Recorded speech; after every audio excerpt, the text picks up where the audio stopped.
કેમ છે વિદ્યાર્થી મિત્રો? એ અભ્યાસ લર્નિંગ એપ પર આપ સૌ વિદ્યાર્થી મિત્રોનું હાર્દિક સ્વાગત છે। મિત્રો આજે આપણે ગુણોત્તર વિશ્લેષણ નામનું જે ચેપ્ટર છે એના ટૂંકા દાખલાનું આપણે સોલ્યુશન કરીશું। તો સ્ટુડન્ટ એમાં જુઓ, પહેલા નંબરનો દાખલો છે, એમાં રોકાયેલી મૂડી પર વળતરનો દર આપી દીધેલો છે। હવે રોકાયેલી મૂડી પર વળતરનો દર આપી દીધો છે, પછી તમને ચોખ્ખો નફો આપેલો છે, પણ એ ચોખ્ખો નફો આપી દીધો છે વ્યાજ અને કરવેરા બાદનો, ને કરવેરાનો દર 45% છે, બહાર આપ્યા છે 55,000। 12% ડિબેન્ચર 3 લાખ, 10% પ્રેફરન્સ શેર મૂડી 2 લાખ, 10% લાંબા ગાળાની લોન 2 લાખ, ને ઇક્વિટી શેર મૂડી આપણે શોધવાનું છે। તો સ્ટુડન્ટ ઇક્વિટી શેર મૂડી તમારે શોધવું હોય તો પહેલાં તમને જવાબ આપી દીધો છે રોકાયેલી મૂડી પર વળતરનો દર। તો રોકાયેલી મૂડી પર વળતરના દરનું સૂત્ર લખવાનું। તો અહીંયા દાખલો આ રીતે ગણાય, રોકાયેલી મૂડી પર વળતરનો દર। તો રોકાયેલી મૂડી પર વળતરના દરનું સૂત્ર થશે વ્યાજ અને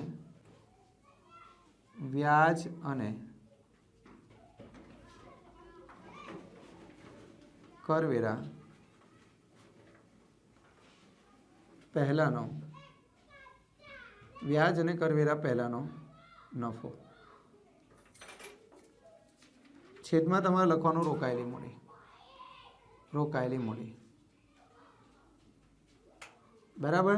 હવે તમારા દાખલામાં જુઓ સ્ટુડન્ટ, રોકાયેલી મૂડી પર વળતરનો દર કેટલો છે? 10% આપી દીધો છે, અને અહીંયા તમને ચોખ્ખો નફો આપ્યો છે, પણ એ કેવો આપ્યો? વ્યાજ અને કરવેરા બાદનો। આપણે કયો ચોખ્ખો નફો લેવાનો? વ્યાજ અને કરવેરા પહેલાં। તો એના માટે સ્ટુડન્ટ એનું એક ફોર્મેટ છે, એ ફોર્મેટને તમારે ફોલો કરવું પડે। તો એનું ફોર્મેટ આ રીતે છે, વ્યાજ અને કરવેરા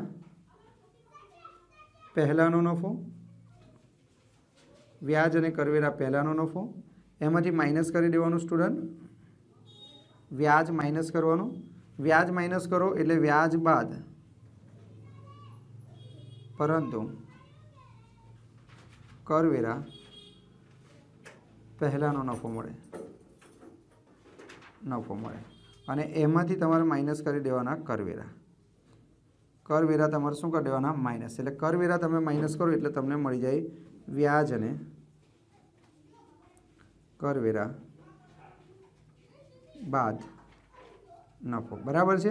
આ ફોર્મેટ તમારે યાદ રાખવાનું સ્ટુડન્ટ। જો વ્યાજ અને કરવેરા પહેલાંનો નફો, એમાંથી વ્યાજ માઇનસ કરો એટલે વ્યાજ બાદ પરંતુ કરવેરા પહેલાંનો નફો મળે, એમાંથી કરવેરા માઇનસ કરો એટલે વ્યાજ અને કરવેરા બાદનો નફો મળે। હવે તમારા દાખલામાં ચોખ્ખો નફો આપ્યો છે કયો? વ્યાજ અને કરવેરા બાદનો।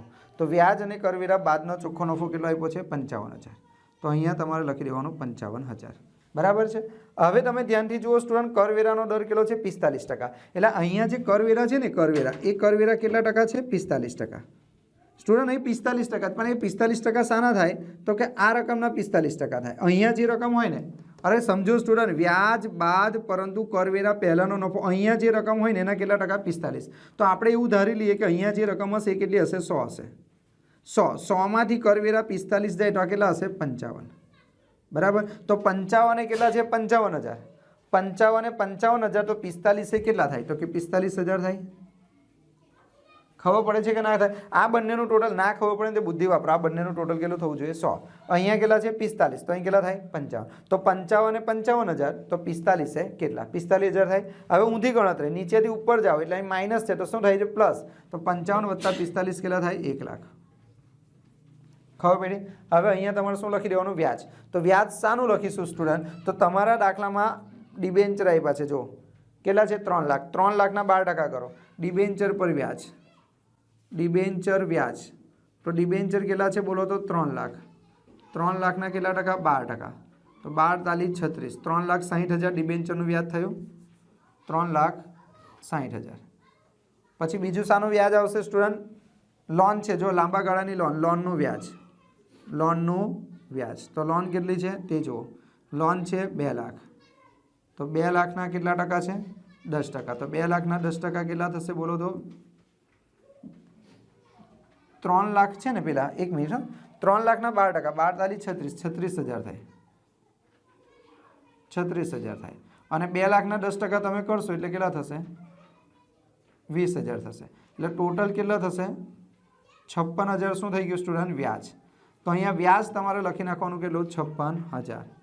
હવે તમે ઉપર જશો 1 લાખ વત્તા 56,000 એટલે વ્યાજ અને કરવેરા પહેલાનો નફો મળે 1,56,000। બોલો આટલું ક્લિયર? તો કે હા સર। હવે જો રોકાયેલી મૂડી પર વળતરનો દર કેટલા ટકા છે? 10%. વ્યાજ અને કરવેરા પહેલાનો ચોખ્ખો નફો 1,56,000. રોકાયેલી મૂડી આપણે શોધવાની, ગુણ્યા કેટલા કરવાના? 100. તો સ્ટુડન્ટ રોકાયેલી મૂડીને આ બાજુ લઈ જાઓ તો અહીંયા થઈ જશે રોકાયેલી મૂડી બરાબર 1,56,000 ગુણ્યા કેટલા? 100 છેદમાં કેટલા? 10. તો રોકાયેલી મૂડી થશે 15,60,000. સ્ટુડન્ટ રોકાયેલી મૂડી તમને કેટલી થઈ મળી ગઈ? 15,60,000. તો 15,60,000 રોકાયેલી મૂડી મળી. હવે તમારે શું શોધવાનું છે? ઇક્વિટી શેર મૂડી. તો રોકાયેલી મૂડીનું સૂત્ર લખી નાખો. તો અહીંયા આપણે લખીએ રોકાયેલી મૂડી બરાબર, રોકાયેલી મૂડીનું સૂત્ર થાય ઇક્વિટી શેર મૂડી વત્તા પ્રેફરન્સ શેર મૂડી વત્તા અનામત અને વધારો વત્તા લાંબા ગાળાના દેવા, અને એમાંથી માઇનસ કરવાનું અવાસ્તવિક મિલકત. બરાબર છે. તો રોકાયેલી મૂડી તમારા દાખલામાં કેટલી છે? 15,60,000. ઇક્વિટી શેર મૂડી આપણે શોધવાની છે. ચાલો, પ્રેફરન્સ શેર મૂડી તમારા દાખલામાં કેટલી આપી દીધેલી છે? તો 2 લાખ. પ્રેફરન્સ શેર મૂડી તમારા દાખલામાં આપી દીધેલી છે સ્ટુડન્ટ કેટલી? 2 લાખ. ચાલો, અનામત અને વધારો. પ્રેફરન્સ શેર મૂડી આપી દીધી છે. અનામત અને વધારો સ્ટુડન્ટ, અનામત અને વધારો કશો કંઈ આપ્યો નથી. બરાબર છે. અનામત અને વધારો તમારા દાખલામાં નથી આપેલો. તો અનામત અને વધારામાં તમારે ખાલી શું લઈ લેવાનું બોલો? તો કે તમારો જે નફો થયો અનામત અને વધારામાં તમને કશું નથી કીધું. બરાબર છે. તો તમારે શું ઇક્વિટી શેર મૂડી લઈ લીધી, પ્રેફરન્સ શેર મૂડી લીધી. અનામત અને વધારામાં ખાલી તમારે શું લઈ લેવાનું? નફો લઈ લેવાનો. બરાબર છે. ચાલો, લાંબા ગાળાના દેવા કેટલા છે તે જોઈ લઈએ. લાંબા ગાળાના દેવામાં આપણે જોઈએ તો જો આ 12% ડિબેન્ચર કેટલા છે? 3 લાખ. બરાબર છે. અને 10%ની લાંબા ગાળાની લોન કેટલી છે? 2 લાખ. એટલે ટોટલ લાંબા ગાળાના દેવા તમારા કેટલા થઈ ગયા? 5 લાખ. કેટલા થઈ ગયા? 5 લાખ. બરાબર છે. ચાલો, અનામત અને વધારામાં તમારે શું લઈ લેવાનું સ્ટુડન્ટ? ચોખ્ખો નફો લેવાનો. ચોખ્ખો નફો એટલે અહીંયા તમારે જો અનામત અને વધારો દાખલામાં નથી આપ્યો એટલે તમારે શું લઈ લેવાનું? ચોખ્ખો નફો. પણ કયો ચોખ્ખો નફો લેવાનો બોલો? તો ચોખ્ખો નફો પાકા સરવાળામાં મતલબ કે ચોખ્ખો નફો તમારે અનામત અને વધારામાં જે ચોખ્ખો નફો લખશો એ ચોખ્ખો નફો તમે કયો લખશો? તો કે ચોખ્ખો નફો તમારા દાખલામાં કહી દીધો છે કેટલો? 55,000. એમાંથી ડિવિડન્ડ તમારે શું કરી દેવાનું? માઇનસ. ડિવિડન્ડના 10% 20,000 માઇનસ કરો. આ ખબર પડી તમારે? સ્ટુડન્ટ જુઓ, તમારા દાખલામાં અનામત અને વધારો આપેલો નથી. અનામત અને વધારામાં શું આવે? સામાન્ય અનામત, અનામત ભંડોળ, મૂડી અનામત, નફા નુકસાન ખાતું. તો આ જે નફા નુકસાન ખાતું જે છે સ્ટુડન્ટ, આ જે ચોખ્ખો નફો એ પાકા સરવાળામાં જશે. એ પાકા સરવાળામાં કયો ચોખ્ખો નફો થાય? તો કે ડિવિડન્ડ બાદ કર્યા પછીનો શેર હોલ્ડરોના ભાગે જે જતો હોય તે ચોખ્ખો નફો જશે. બરાબર છે.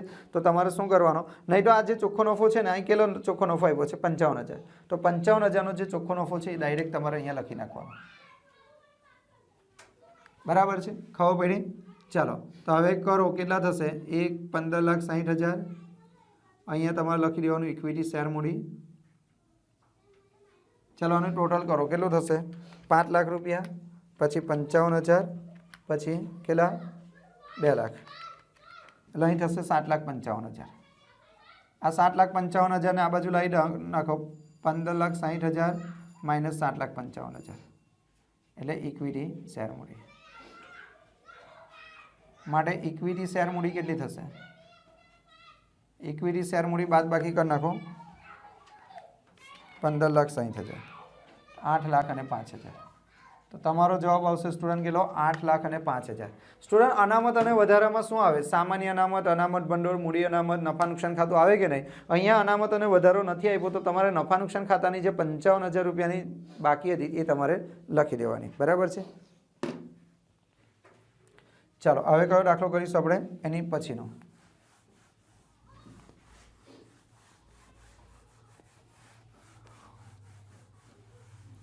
એની પછીના નંબરના દાખલામાં જો કુલ રોકાયેલી મૂડી આપી દીધી છે 10 લાખ. મૂડી ગિયરિંગ ગુણોત્તર આપ્યો છે સ્ટુડન્ટ. મૂડી ગિયરિંગ ગુણોત્તર કેટલો છે? 30%. અને એનું સૂત્ર પણ આપી દીધું. મૂડી ગિયરિંગ ગુણોત્તરનું સૂત્ર છે પ્રેફરન્સર અને ડિબેન્ચર સાથે રોકાયેલી મૂડી. તો આ સાથેવાળી રકમ છે છેદમાં લખી દેવાની. તો મૂડી ગિયરિંગ ગુણોત્તર જો અહીં ધ્યાન આપો. મૂડી ગિયરિંગ ગુણોત્તર. તો મૂડી ગિયરિંગ ગુણોત્તરનું સૂત્ર તમારે શું લખવાનું? તો મૂડી ગિયરિંગ ગુણોત્તરનું સૂત્ર લખીશું પ્રેફરન્સ શેર વત્તા ડિબેન્ચર. પ્રેફરન્સ શેર વત્તા ડિબેન્ચર છેદમાં શું લખવાનું? રોકાયેલી મૂડી. રોકાયેલી મૂડી ગુણ્યા કેટલા કરવાના? 100. તો સ્ટુડન્ટ તમારા દાખલામાં જુઓ મૂડી ગેરિંગ ગુણોત્તર આપી દીધો છે. કેટલો આપી દીધો છે? તમારા દાખલામાં જુઓ મૂડી ગેરિંગ ગુણોત્તર 30% આપ્યો છે એટલે અહીંયા લખવાનું 30, અહીંયા લખી દેવાનું પ્રેફરન્સ શેર, પછી તમારે લખી દેવાનું ડિબેન્ચર, અને રોકાયેલી મૂડી જે છે સ્ટુડન્ટ, તો રોકાયેલી મૂડી કેટલી છે? 10 લાખ. તો રોકાયેલી મૂડી તમારે અહીંયા લખી નાખવાની 10 લાખ, અહીંયા કેટલા કરવાના? 100. તો અહીંયા શું થશે બોલો? અહીંયા શું કરવાનું? જો અહીંયા 30 છે, આ 10 લાખને આ બાજુ લાવીએ તો ગુણ્યા 10 લાખ થાય, અને 100 ને આ બાજુ લાવીએ તો 100 ક્યાં જાય? છેદમાં. તો આ તમને શું મળ્યું? પ્રેફરન્સ શેર વત્તા ડિબેન્ચર. તો એનો મતલબ કે આનું સાદું રૂપ આપો સ્ટુડન્ટ, તો પ્રેફરન્સ શેર વત્તા ડિબેન્ચર કેટલા મળે? પ્રેફરન્સ શેર વત્તા ડિબેન્ચર, આનું ટોટલ કરો એટલે 3 લાખ રૂપિયા મળે. તો પ્રેફરન્સ શેર અને ડિબેન્ચર મળ્યા, એમાંથી પ્રેફરન્સ શેર કેટલા અને ડિબેન્ચર કેટલા?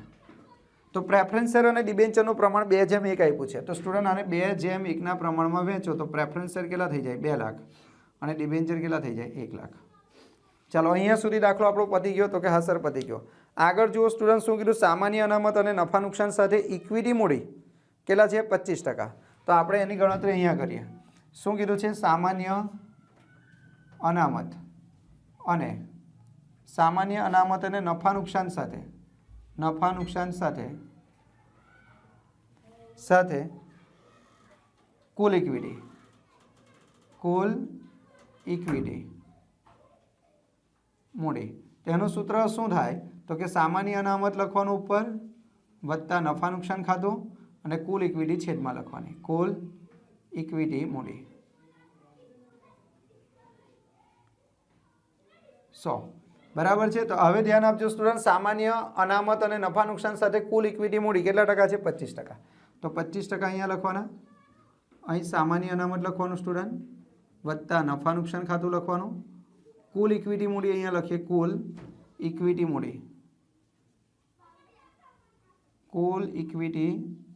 મૂડી. ચલો કુલ ઇક્વિટી મૂડી આપણે કેવી રીતે શોધીશું? તો કુલ ઇક્વિટી મૂડી શોધ્યું હોય તો તમારે શું લખવાનું? કુલ ઇક્વિટી મૂડી એટલે શું? તો અહીંયા આપણે શોધીએ કુલ ઇક્વિટી મૂડી એટલે કુલ ઇક્વિટી મૂડી. સ્ટુડન્ટ કુલ ઇક્વિટી મૂડીનો મતલબ થાય રોકાયેલી મૂડી માઇનસ ડિબેન્ચર. ડિબેન્ચર એટલે લાંબા ગાળાના દેવા માઇનસ કરો. રોકાયેલી મૂડી કેટલી હતી? રોકાયેલી મૂડી તમારા દાખલામાં આપી દીધી એટલે કુલ રોકાયેલી મૂડી 10 લાખ હતી. એમાંથી ડિબેન્ચર કેટલા આવ્યા? 1 લાખ. તો કુલ ઇક્વિટી મૂડી કેટલી થઈ ગઈ? 9 લાખ. કુલ ઇક્વિટી મૂડી તમને આપી, સોરી ઇક્વિટી મૂડી કીધી છે ને. ઇક્વિટી મૂડી એટલે શું? પ્રેફરન્સ શેર પણ અંદરથી માઇનસ કરવા પડશે. કુલ ઇક્વિટી કીધું છે, ઇક્વિટી મૂડીમાં પ્રેફરન્સ શેર પણ માઇનસ કરવા પડશે, ડિબેન્ચર પણ માઇનસ થશે અને પ્રેફરન્સ શેર પણ માઇનસ થશે. બરાબર. તો પ્રેફરન્સ શેર કેટલા છે? 2 લાખ. તો 2 લાખ પણ માઇનસ કરો એટલે ત્યાં કેટલા થઈ જશે? 7 લાખ. તો કુલ ઇક્વિટી મૂડી તમને કેટલી મળી ગઈ સ્ટુડન્ટ? 7 લાખ. તો અહીં 7 લાખ ગુણ્યા કેટલા કરવાના? 100. તો અહીંયા જો 25, 7 લાખને આ બાજુ લાવો તો અંશમાં, 100 ને આ બાજુ લાવો તો છેદમાં. તો આ તમને શું મળી ગયું? સામાન્ય અનામત વત્તા નફા નુકસાન ખાતું. તો કરો કેટલું થાય? સામાન્ય અનામત વત્તા નફા નુકસાન ખાતું કેટલું થશે? કરો 7 લાખ ગુણ્યા 25/100, 1,75,000. 1,75,000. બોલો ખબર પડી ગઈ? હવે તમારે શું શોધવાનું છે સ્ટુડન્ટ? હવે તમારે શોધવાનું શું છે બોલો તો? ઇક્વિટી મૂડી. તો ઇક્વિટી મૂડી શોધવું હોય તો સૂત્ર લખવાનું કુલ ઇક્વિટી મૂડી. એનું સૂત્ર થાય ઇક્વિટી શેર મૂડી વત્તા સામાન્ય અનામત વત્તા નફા નુકસાન ખાતું. આવું સૂત્ર થાય. તો કુલ ઇક્વિટી મૂડી તમારા દાખલામાં કેટલી હતી? કુલ ઇક્વિટી મૂડી આપણે શોધેલી કેટલી? 7 લાખ. અહીંયા ઇક્વિટી શેર મૂડી લખીએ. અનામત અને વધારો કેટલો? 1,75,000. 1,75,000 આ બાજુ લઈ આવો, માઇનસ કરી દો. 1,75,000 ઇક્વિટી શેર મૂડી મળે તમને. તો 7 લાખમાંથી માઇનસ કરી નાખો. તો સ્ટુડન્ટ અહીંયા તમારો જવાબ આવી જાય 5,25,000 ઇક્વિટી શેર મૂડી. બરાબર છે. 2021-22ના વર્ષમાં મળેલ લવાજમ ₹3,75,000. કોષ્ટક આપ્યું છે કે ભાઈ લવાજમ મળવાનું બાકી શરૂઆતનું 20,000, આખરનું 10,000. એ જ રીતે અગાઉથી મળેલ લવાજમ ગયા વર્ષનું છે 10,000 અને ચાલુ વર્ષનું છે 12,000. બીજા પેપરમાં જ કરાવી દીધો છે, દાખલો બધાને આવડતો જ હશે કે ભાઈ મળવાનું બાકી પ્લસ થાય ચાલુ વર્ષનું, ગયા વર્ષનું માઇનસ થાય. એ જ રીતે અગાઉથી મળેલ હોય તો ચાલુ વર્ષનું માઇનસ, ગયા વર્ષનું પ્લસ. અહીંયા પણ સેમ એ જ કરવાનું છે, કિંતુ પરંતુ બંધુ ચેક કરો કે અહીંયા કીધું છે કે ભાઈ ઉપજ ખર્ચ ખાતામાં લવાજમ કેટલું. તો યાદ કરો કે ઉપજ ખર્ચ ખાતું બને કઈ રીતે. તો સ્ટુડન્ટ ઉપજ ખર્ચ ખાતામાં જે મળવાનું બાકી હોય, ટૂંકમાં આપણે જે મળવાનું બાકી પ્લસ કરીએ છીએ, અગાઉથી મળેલ માઇનસ કરીએ છીએ ને, તો એ પ્લસ માઇનસ કર્યા પછીનું આપણે ઉપજ ખર્ચ ખાતામાં દર્શાવતા હોઈએ છીએ. એટલે સ્ટુડન્ટ યાદ રાખજો કે જ્યારે પણ તમને ઉપજ ખર્ચ ખાતામાં કેટલું લવાજમ લખવું એવું શોધવાનું કીધું હોય ને, તો પ્લસ માઇનસ કર્યા પછી આપણે જે રેગ્યુલર કરીએ છીએ ને એ રીતે કરવાનું. પછી આના પછીના દાખલામાં બીજી કન્ફ્યુઝન દૂર કરાવું. ચાલો તો લખીશું સૌ પ્રથમ કે ભાઈ મળેલ લવાજમ, લખીશું મળેલ લવાજમ. ચાલો તો જુઓ મળેલ લવાજમ કેટલું છે 3,75,000. એમાં મળવાનું બાકી લવાજમ સ્ટુડન્ટ ચાલુ વર્ષનું શું થાય પ્લસ, તો પ્લસ કરીએ મળવાનું બાકી લવાજમ ચાલુ વર્ષનું. મળવાનું બાકી લવાજમ ચાલુ વર્ષનું કેટલું છે ચાલુ વર્ષનું, તો કે 10,000. ચાલો તો મળવાનું બાકી લવાજમ ગયા વર્ષનું શું થાય માઇનસ, તો મળવાનું બાકી લવાજમ ગયા વર્ષનું શું કરીશું માઇનસ. ચાલો તો અહીંયા કરીએ 3,75,000 પ્લસ 10,000 માઇનસ 20,000 કેટલા આવશે 3,65,000. ચાલો હવે એ જ રીતે અગાઉથી મળેલ શું થાય માઇનસ, પણ કયું ચાલુ વર્ષનું, તો લખીએ અગાઉથી મળેલ લવાજમ ચાલુ વર્ષનું. ચાલો તો જુઓ અગાઉથી મળેલ લવાજમ ચાલુ વર્ષનું કેટલું 12,000 અને પ્લસ કરીશું પ્લસ અગાઉથી મળેલ લવાજમ ગયા વર્ષનું. ચાલો તો જુઓ ગયા વર્ષનું કેટલું છે 10,000.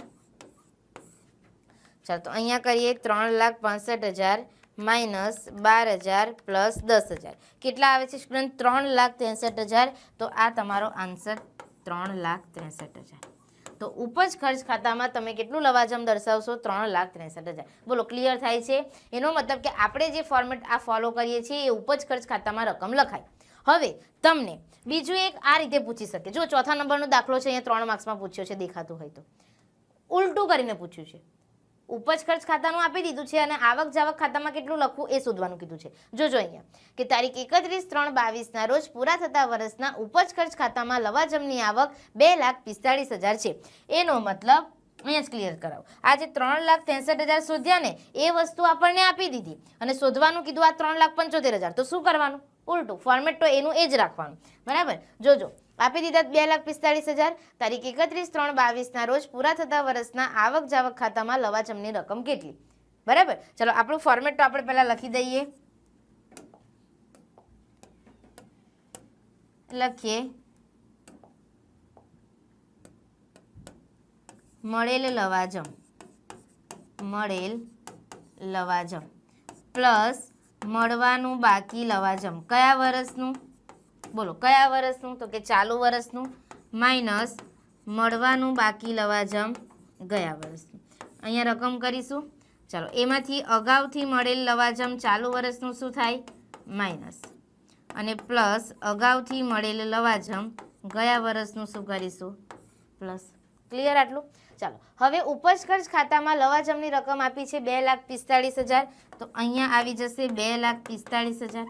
ચાલો હવે જે રકમો આપી છે લખતા જાઓ. તો કે મળવાનું બાકી લવાજમ ચાલુ વર્ષનું કેટલું, તો કે ભાઈ 10,000, ગયા વર્ષનું કેટલું 9,000. ત્યાર પછી અગાઉથી મળેલ લવાજમ ચાલુ વર્ષનું કેટલું 3,000 અને ગયા વર્ષનું કેટલું 5,000. હવે આવડે ને. ચાલો તો કરીએ નીચેથી 2,45,000 પ્લસ છે માઇનસ કરો અને માઇનસ છે પ્લસ કરો કેટલા આવશે 2,43,000. 2,43,000 વત્તા 9,000 માઇનસ 10,000 કેટલા આવે છે છોકરાઓ 2,42,000 તમારું લવાજમની રકમ આવે છે. બોલો તો એ આપણે ક્યાં લખીશું, તો કે આવક જાવક ખાતામાં લખીશું. આવક જાવક ખાતામાં કેટલા લખીશું 2,42,000. તો આ તમારો દાખલો ક્લિયર. તમે અહીંયા જોઈ શકો છો, એ દાખલો 3 માર્ક્સનો, આ દાખલો 2 માર્ક્સનો. બોલો આવડે? બેઠા માર્ક્સ લેવાના છે. ફરીથી કહું છું, બિન વેપારી સંસ્થામાંથી આવું જ પૂછાશે. અને લવાજમ મોસ્ટ આઈએમપી ટોપિક. તારીખ 31/3/22 ના રોજ પૂરા થતા વર્ષ માટે આવક જાવક ખાતાની તારીખ નીચે પ્રમાણે છે, જેમાં તમે સ્ટેશનરીની ચૂકવણી કરી છે 46,000. વધારાની માહિતીમાં કોષ્ટક આપ્યું છે, જેમાં 2 તારીખો દેખાતી હશે, 1/4/21 અને 31/3/22. તો આ શરૂની તારીખ થઈ, આ આખર તારીખ થઈ. તો સ્ટેશનરીનો સ્ટોક શરૂઆતનો આપ્યો છે 4,000 અને આખરનો આપ્યો છે 3,000. એવી જ રીતે સ્ટેશનરીના લેણદારો આપ્યા છે 9,000 અને આખરના 2,500. ઉપરોક્ત માહિતીની અસર ઉપજ ખર્ચ ખાતામાં બતાવો એવું આપણને કીધું છે. તો સ્ટુડન્ટ, સામાન્ય રીતે જ્યારે આપણે ઉપજ ખર્ચ ખાતું બનાવીએ તો એમાં સ્ટેશનરીની અસર શું આપીએ છીએ? તો કે સ્ટેશનરીનો વપરાશ મેડમ આપણે લખીએ કે ભાઈ સ્ટેશનરીનો શરૂનો સ્ટોક વત્તા ખરીદી માઇનસ આખર સ્ટોક. બસ, તો અહીંયા પણ એ જ બતાવવાનું છે. ચાલો લખીએ. સૌપ્રથમ બનાવીશું ઉપજ ખર્ચ ખાતું, ઉધાર અને જમા. તો સ્ટુડન્ટ, ઉધાર બાજુ આપણે શું લખતા હોઈએ છીએ? ખર્ચ રૂપિયા અને જમા બાજુ ઉપજ રૂપિયા. ચાલો તો ખર્ચ બાજુ લખીશું શરૂનો સ્ટોક, સ્ટેશનરીનો શરૂનો સ્ટોક વત્તા ખરીદી માઇનસ આખર સ્ટોક. ત્યારે આપણને શું મળે? સ્ટેશનરીનો તમે કેટલો વપરાશ કર્યો છે એ. ચાલો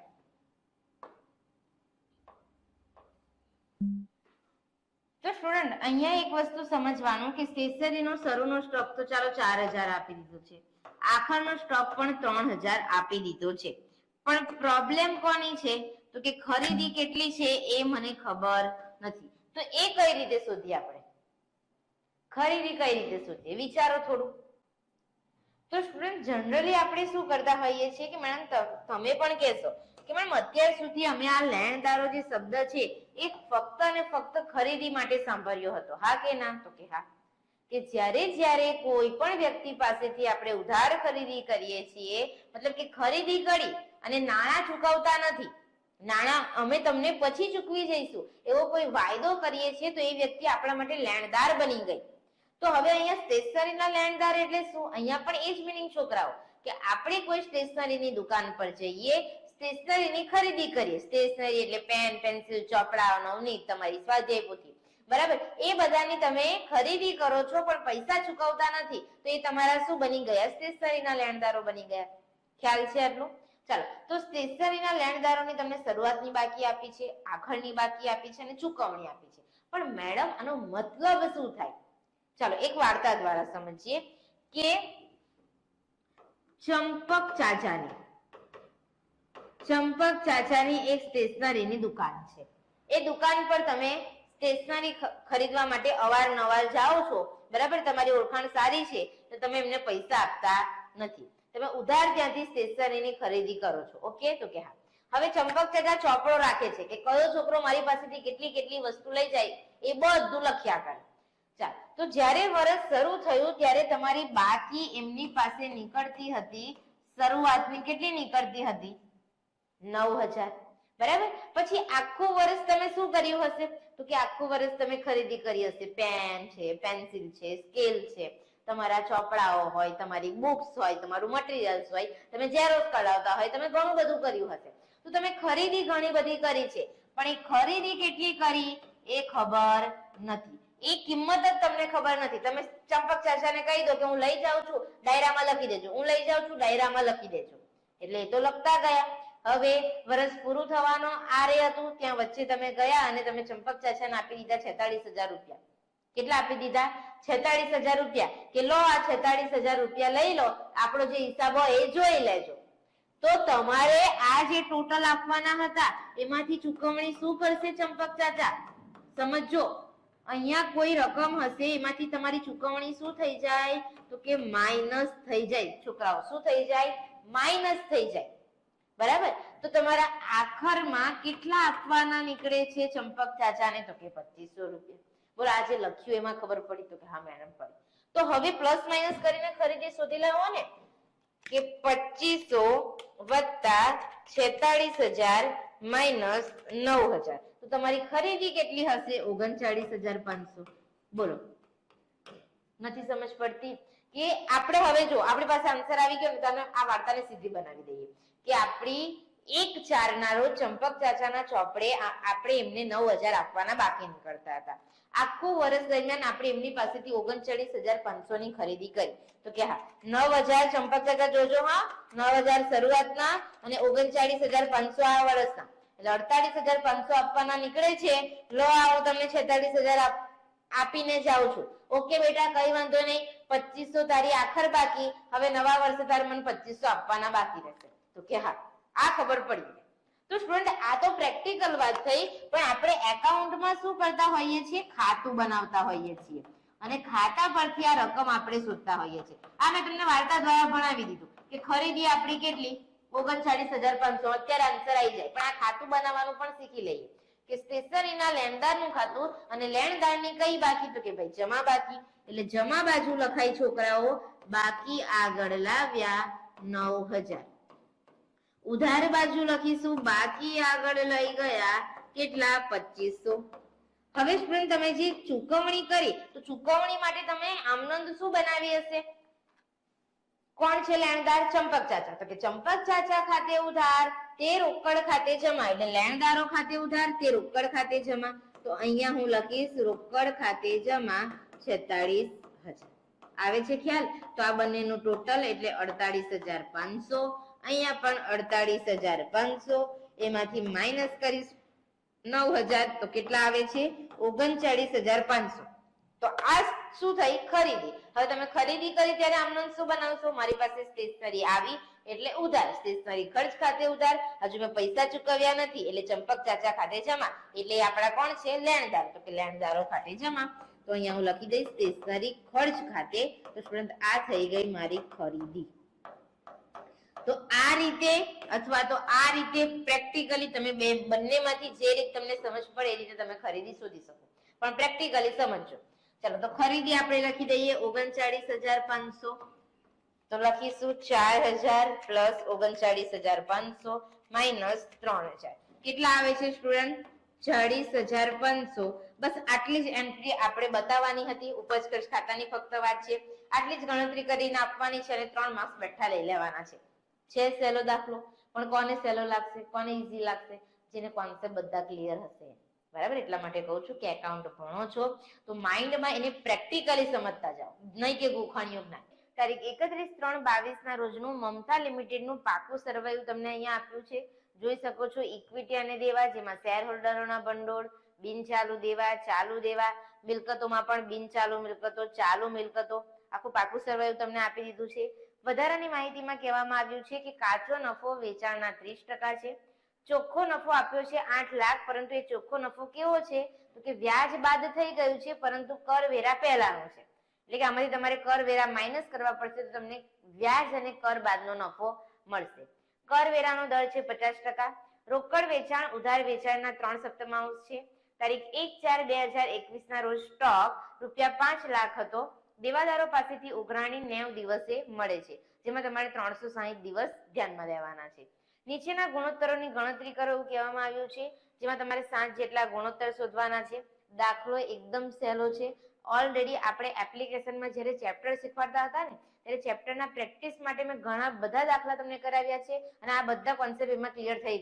જાય છે ચેપ્ટરના દાખલા જેને બધા કર્યા હશે એને માટે આ દાખલો એક રમકડું કહેવાય એકદમ સરસ મજાનો દાખલો છે આપણે પ્રેક્ટિસ માટે લીધો છે ચાલો પહેલો નંબર છે ચોખ્ખા નફાનો ગુણોત્તર તેનું સૂત્ર લખીએ અને શરૂઆત કરીએ લખીએ અહીંયા નંબર 1 ચોખ્ખા નફાનો ગુણોત્તર ચોખ્ખા નફાનો ગુણોત્તર તો સ્ટુડન્ટ ચોખ્ખા નફાના ગુણોત્તરનું સૂત્ર શું થાય તો કે વ્યાજ અને કરવેરા બાદનો ચોખ્ખો નફો છેદમાં વેચાણ ગુણ્યા 100 તો લખીએ વ્યાજ કર બાદ ચોખ્ખો નફો છેદમાં વેચાણ ગુણ્યા 100 ચાલો મેં અત્યારે જ વાત કરી તમને રકમ સમજાવતા કે આપણને ચોખ્ખો નફો આપેલો છે જેમાંથી વ્યાજ માઇનસ થઈ ગયું છે પરંતુ કરવેરા માઇનસ થયા નથી. કરવેરા પહેલાનો છે મતલબ કે એ કરવેરા પહેલાના નફામાંથી આપણે કરવેરા માઇનસ કરી દઈએ તો આપણને વ્યાજ કર બાદ ચોખ્ખો નફો મળી જાય. ચાલો તો અહીંયા લખું છું વ્યાજ બાદ પણ કરવેરા પહેલાનો નફો, અથવા તો તમે ખાલી કરવેરા પહેલાનો નફો લખશો ને તો પણ તમને આઈડિયા આવી જશે એટલા લખવાનું રવા દઈએ. ચાલો તો લખીએ કરવેરા પહેલાનો નફો. તો સ્ટુડન્ટ કેટલો આપ્યો છે કરવેરા પહેલાનો નફો? 8 લાખ. કરવેરાનો દર આપણે જોયો કેટલા ટકા છે? 50%. તો માઇનસ કરવેરા કેટલા ટકા? 50%. તો 8 લાખના 50%, 4 લાખ માઇનસ કરતા પણ કેટલા આવશે? 4 લાખ. તો આ કયો નફો આવી ગયો સ્ટુડન્ટ? વ્યાજ કર બાદનો ચોખ્ખો નફો. તો લખીએ વ્યાજ કર બાદ નો ચોખ્ખો નફો. ચાલો સૂત્રમાં કિંમત મૂકી દઈશું. કેટલા છે? 4 લાખ છેદમાં શું શોધવાનું છે હવે આપણે? વેચાણ. ચાલો તો વેચાણ કઈ રીતે મળશે? તો મેં તમને સૂચના આપી છે આ ચેપ્ટરના દરેક દાખલા ગણાવતી વખતે કે જ્યારે તમને ગુણોત્તર શોધવાના કીધા હોય અને આપણે જનરલી બરાબર ગુણોત્તરનો આન્સર શોધવા માટે આ બધા પ્રયત્નો કરી રહ્યા છે, તો કઈક માહિતી તમને એવી આપી હોય કે જેમાં ગુણોત્તરનો આન્સર આપી દીધો હોય તો અવશ્ય એનું સૂત્ર લખવું, ત્યાંથી તમને કોઈ ને કોઈ વસ્તુ મળતી હશે. તો દેવાદાર ગુણોત્તર આપ્યો છે 90 દિવસ, તો આપણે દેવાદાર ગુણોત્તરનું સૂત્ર લખીશું. લખીએ અહીં દેવાદાર ગુણોત્તર બરાબર સૂત્ર શું થાય? તો કે દેવાદાર ગુણોત્તર બરાબર દેવાદારો વત્તા લેણી હુંડી છેદમાં ઉધાર વેચાણ ગુણ્યા વર્ષના કામકાજના દિવસો. તો લખીએ અહીં દેવાદારો વત્તા લેણી હુંડી છેદમાં ઉધાર વેચાણ ગુણ્યા વર્ષના કામકાજના દિવસો. તો સ્ટુડન્ટ દેવાદાર ગુણોત્તર મળે છે કેટલો આપણને? 90 દિવસ. તો અહીંયા લખી દઈએ 90. ચાલો દેવાદારો અને લેણી હુંડી. તો જુઓ મિલકત બાજુ દેવાદારો અને લેણી હુંડી છે કેટલા? 6 લાખ વત્તા 1 લાખ. ચાલો દેવાદારો લખીએ અહીંયા 6 લાખ અને લેણી હુંડી કેટલી લખીશું? 1 લાખ. ઉધાર વેચાણ તો કે એ અહીંયાથી આપણને મળશે. વર્ષના કામકાજના દિવસો કેટલા? 360. તો અહીંયા આપણે ઉધાર વેચાણ ને કરતા બનાવી દઈએ 90 છેદમાં જતા રહેશે. 6 લાખ વત્તા 1 લાખ કેટલા થશે? 7 લાખ. તો 7 લાખ છેદમાં 90 ગુણ્યા 360. ચાલો સાદુરૂપ આપો એટલે તમને સારી રકમ મળી જશે. તો કે ઉધાર વેચાણની કિંમત મળશે.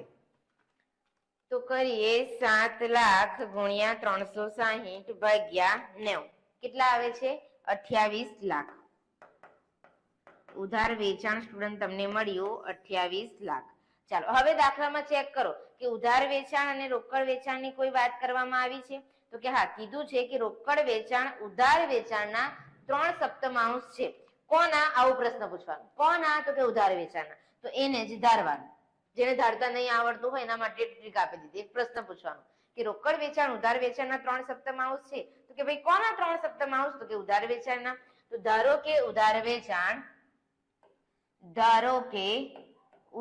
વેચાણ હવે પ્રોબ્લેમ કે મેમ દર વખતે શું 100 જ ધારવાના? તો સ્ટુડન્ટ પોઈન્ટ વાળી રકમ નહીં આવે એનું આપણે ધ્યાન રાખીશું.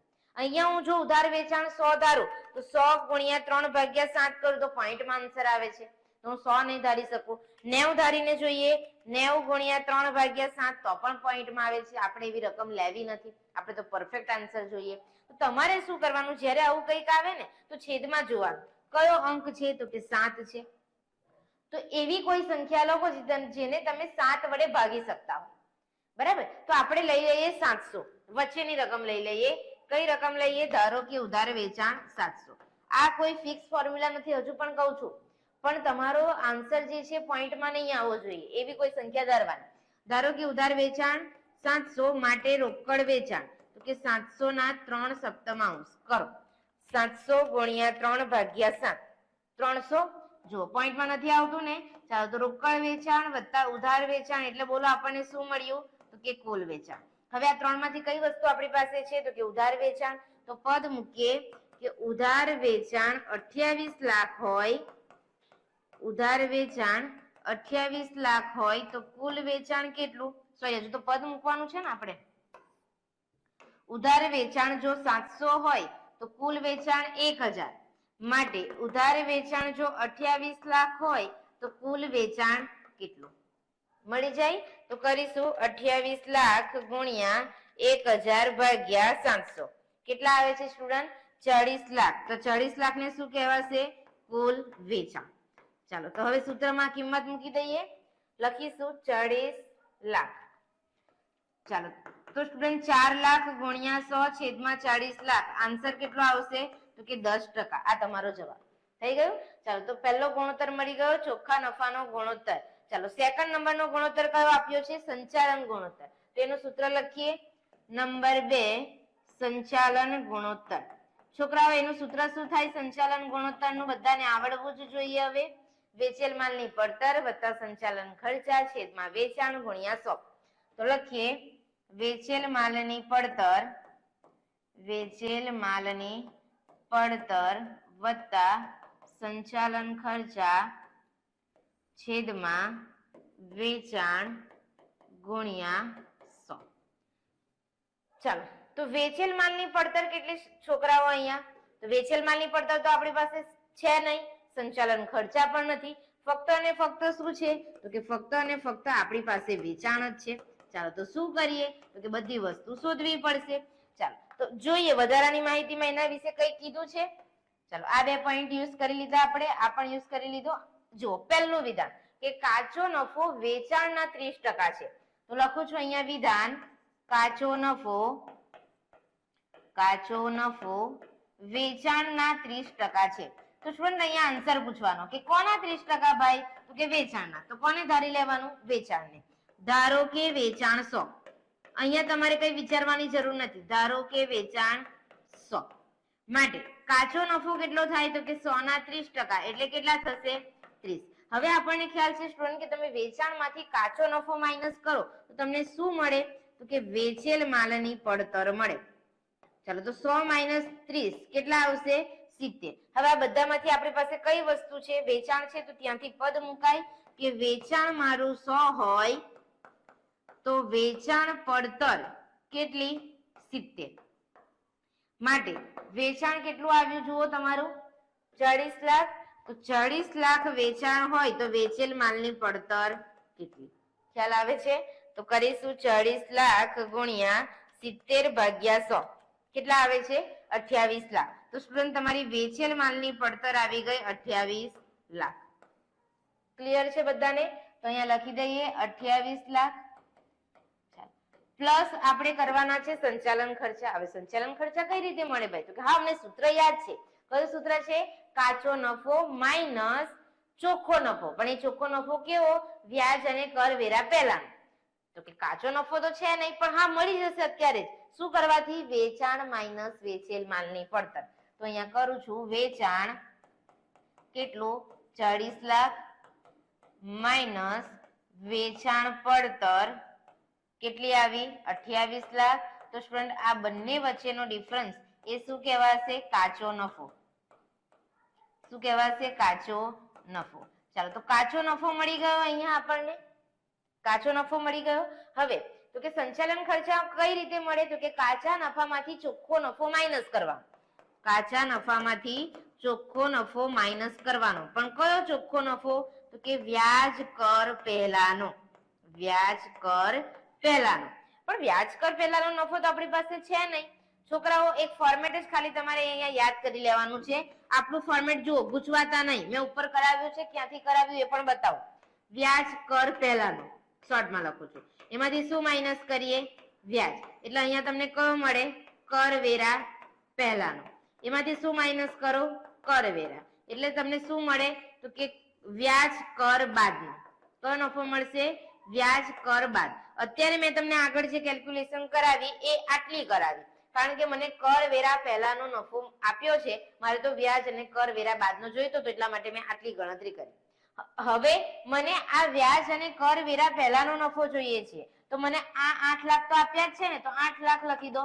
હવે મારે આ કિંમત જોઈએ છે, એના માટે હું શું કરું? તો કે વ્યાજ લખી દો ને ભાઈ અને પ્લસ કરી દો. તો વ્યાજ ક્યાંથી લાવો? તો કે અહીંયા જુઓ આપ્યું છે ડિબેન્ચર્સ કે 10% ના ડિબેન્ચર્સ 10 લાખ. તો સ્ટુડન્ટ 10 લાખના 10% કરીશું કેટલા આવશે બોલો? 1 લાખ. ચાલો તો 8 લાખ ઉલટી ગણતરી કરવાની છે તો 8 લાખ વત્તા 1 લાખ કેટલા થાય? વ્યાજ અને કરવેરા પહેલાનો નફો 9 લાખ થઈ ગયું ને. ચાલો તો અહીંયા 12 લાખમાંથી 9 લાખ માઇનસ કરો સ્ટુડન્ટ, તો તમારા સંચાલન ખર્ચા મળી ગયા 3 લાખ. ખ્યાલ આવે છે? આ બધા કોન્સેપ્ટ આપણે ઓલરેડી ચેપ્ટરમાં જે પ્રેક્ટિસ કરી છે દાખલાની ત્યાં કવર કરી લીધા છે. ચાલો તો સંચાલન ખર્ચા લખીએ હવે 3 લાખ એટલે આપણને સંચાલન ગુણોત્તર પણ મળી જશે. કરીશું 28 લાખ વત્તા 3 લાખ 31 લાખ, તો કરીએ 31 લાખ છેદમાં 40 લાખ ગુણ્યા 100. કરજો 31 લાખ ગુણ્યા 100 ભાગ્યા 40 લાખ કેટલા આવે છે સ્ટુડન્ટ? 77.5. 77.5%. આ તમારો આન્સર થઈ ગયું. ચાલો આગળ નંબર 3 ત્રીજા નંબરનો ગુણોત્તર જોઈએ, સ્ટોક ગુણોત્તર. લખું છું અહીંયા નંબર 3 સ્ટોક ગુણોત્તર. તો સ્ટુડન્ટ સ્ટોક ગુણોત્તરનું સૂત્ર શું? વેચેલ માલની પડતર છેદમાં સરેરાશ સ્ટોક. તો લખીએ અહીં વેચેલ માલની પડતર છેદમાં સરેરાશ સ્ટોક. ચાલો તો વેચેલ માલની પડતર જુઓ અત્યારે જ આપણે શોધી કેટલી? 28 લાખ. હવે સરેરાશ સ્ટોક કઈ રીતે મળે? તો એનું પણ સૂત્ર છે શરૂનો સ્ટોક વત્તા આખર સ્ટોક છેદમાં 2. તો આપણી પાસે જુઓ 1/4/21 નો શરૂનો સ્ટોક છે 5 લાખ. આખર સ્ટોક ક્યાં હોય? પાકા સરવૈયામાં. તો સ્ટુડન્ટ કરો 5 લાખ વત્તા 3 લાખ ભાગ્યા 2. હું ડાયરેક્ટ લખી દઉં, તમે સૂત્ર મૂકીને ગણતરી કરજો. 5 લાખ વત્તા 3 લાખ 8 લાખ. 8 લાખ ભાગ્યા 2 એટલે કેટલા આવશે? 4 લાખ. તો 28 લાખ ભાગ્યા 4 લાખ, પરંતુ જવાબ આવશે 7 વખત. તમારો સ્ટોક ગુણોત્તર કેટલો? 7 વખત. ચાલો નંબર 4 ચોથા નંબરનો ગુણોત્તર રોકાયેલી મૂડી પર વળતરનો દર. લખીએ અહીં નંબર 4 રોકાયેલી મૂડી પર વળતરનો દર. છોકરાઓ યાદ કરો સૂત્ર શું છે? તો કે ચોખ્ખો નફો. કયો ચોખ્ખો નફો? વ્યાજ અને કરવેરા પહેલાનો છેદમાં રોકાયેલી મૂડી ગુણ્યા 100. તો લખીએ ચોખ્ખો નફો કૌંસમાં વ્યાજ કર પહેલાનો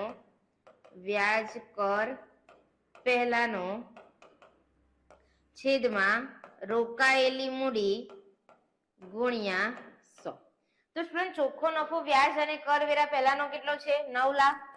તો અહીંયા લખીએ 9 લાખ છેદમાં રોકાયેલી મૂડી તો કે શોધવાની. હવે આપણને ખ્યાલ જ છે, આપણે ઘણા બધા દાખલાની પ્રેક્ટિસ કરી છે કે ભાઈ રોકાયેલી મૂડી એટલે શું? તો કે એમાં ઇક્વિટી શેર મૂડી આવે, પ્રેફરન્સ શેર મૂડી આવે, અનામત આવે, પછી તો કે ડિબેન્ચર્સ આવે, લાંબા ગાળાની લોન હોય તો એ આવે, અને મિલકત બાજુ જો અવાસ્તવિક મિલકત આપી હોય તો એ માઇનસ કરવાની, એટલે રોકાયેલી મૂડી મળે. બરાબર? હું હજુ પણ કહું છું, હું અલગથી લખતી નથી. તમે ગણતરી બતાવો કે રોકાયેલી મૂડી. ચાલો લખતા જાઓ મારી સાથે, હું લખાવું છું. ઇક્વિટી શેર મૂડી લખો સૌપ્રથમ કેટલા? તો કે 30 લાખ. લખજો 30 લાખ વત્તા પ્રેફરન્સ શેર મૂડી કેટલી? તો કે 10 લાખ વત્તા સામાન્ય અનામત લખો તો કે 11 લાખ વત્તા 10% ડિબેન્ચર્સ કેટલા? 10 લાખ. 51 લાખ પ્લસ 10 લાખ. બરાબર? અને એમાંથી અવાસ્તવિક ખર્ચા એટલે કે પ્રાથમિક ખર્ચા માઇનસ કરો 1 લાખ. તો તમારી રોકાયેલી મૂડી કેટલી આવી ગઈ? 60 લાખ. ચાલો તો લખી દઈએ અહીંયા રોકાયેલી મૂડી 60 લાખ. સ્ટુડન્ટ હવે પ્રેક્ટિસ કરી રહ્યા છે, હવે એટલી બધી વાર લાગવી જોઈએ નહીં. મોડે જવાબ આવી જવો જોઈએ દરેક દાખલાનો. ચાલો તો 60 લાખ કેટલા આવે છે? 15%. રોકાયેલી મૂડી પર વળતરનો દર 15%. ચાલો આગળ જોઈએ નંબર 5. કયો ગુણોત્તર શોધવાનો કીધો છે? માલિકી ગુણોત્તર. તો સ્ટુડન્ટ માલિકી ગુણોત્તરનું સૂત્ર શું? તો કે માલિકી ગુણોત્તર બરાબર માલિકી ભંડોળ છેદમાં કુલ ભંડોળ ગુણ્યા 100. તો લખીએ અહીં માલિકી ભંડોળ છેદમાં કુલ ભંડોળ ગુણ્યા 100. હવે માલિકી ભંડોળ કઈ રીતે મળે? તો કે આપણે રોકાયેલી મૂડી શોધીને એ રોકાયેલી મૂડીમાંથી આપણે ડિબેન્ચર માઇનસ કરી દેવાના એટલે મળી જાય માલિકી ભંડોળ. ટૂંકમાં માલિકી ભંડોળમાં ઇક્વિટી શેર મૂડી આવે, પ્રેફરન્સ શેર મૂડી આવે, અનામત આવે, માઇનસ અવાસ્તવિક મિલકત. ત્યાં ડિબેન્ચર લાંબા ગાળાની લોન લેવાની નથી. તો જો રોકાયેલી મૂડી કેટલી આવી? 60 લાખ. એમાંથી હું 10 લાખ માઇનસ કરી દઉં તો કેટલા આવે? 50 લાખ. તો મારું માલિકી ભંડોળ કેટલું? 50 લાખ. હવે કુલ ભંડોળ કઈ રીતે આપણે શોધતા હતા છોકરાઓ યાદ કરો કે કુલ ભંડોળ કઈ રીતે શોધાય તો કે પાકા સરવૈયામાં મિલકત સાઈડનો સરવાળો જોવાનો. 67 લાખ છે, એમાંથી પ્રાથમિક ખર્ચા 1 લાખ માઇનસ કરી દો તો કેટલા આવ્યા? 66 લાખ. કુલ ભંડોળનો મતલબ થાય કુલ વાસ્તવિક મિલકતો. કુલ ભંડોળનો મતલબ શું થાય? કુલ વાસ્તવિક મિલકતો. આ બધી વાસ્તવિક મિલકત છે, પણ આ જે અવાસ્તવિક મિલકત છે આ ટોટલ માંથી માઇનસ કરી દેવાની. એટલે લખી લેજો જેને ના ખબર હોય કે કુલ ભંડોળ બરાબર શું તો કે પાકા સરવૈયાનો સરવાળો માઇનસ અવાસ્તવિક મિલકત. એટલે કે 67 લાખ માઇનસ 1 લાખ કેટલા આવશે? 66 લાખ. કરો સાદુરૂપ આપો અને ગુણોત્તર શોધી લો. 50 લાખ ગુણ્યા 100 ભાગ્યા 66 લાખ કેટલા આવ્યા? 75.75%. મળી ગયો માલિકી ગુણોત્તર. આગળ વધીએ નંબર 6 ચાલુ ગુણોત્તર. તો લખીએ અહીંયા નંબર 6 ચાલુ ગુણોત્તર. તો સ્ટુડન્ટ ચાલુ ગુણોત્તરનું જે સૂત્ર છે એ લખાવો જોઈએ મને. તો કે બધાનું ફેવરેટ ચાલુ મિલકતો છેદમાં ચાલુ દેવા. તો લખું છું અહીંયા ચાલુ મિલકતો છેદમાં ચાલુ દેવા. તો સ્ટુડન્ટ ચાલુ મિલકતો તો કે તો પાકા સરવાળામાં હવે તો દાખલામાં કોઈ ટેન્શન જ નહીં, કારણ કે ચાલુ મિલકતો કરીને લખીને આપ્યું જ છે. આ બધી લઈ લેવાની. લખો ગણતરીમાં બતાવજો. કામ ચલાવ રોકાણો, સ્ટોક, દેવાદારો, લેણી હુંડી, રોકડ. આ 5 વસ્તુ લખો અને ટોટલ કરો. હું ડાયરેક્ટ કરું છું. 2 લાખ વત્તા 3 લાખ વત્તા 6 લાખ વત્તા 1 લાખ વત્તા 3 લાખ. તો ચાલુ મિલકતો કેટલી આવે છે? 15 લાખ. 15 લાખ.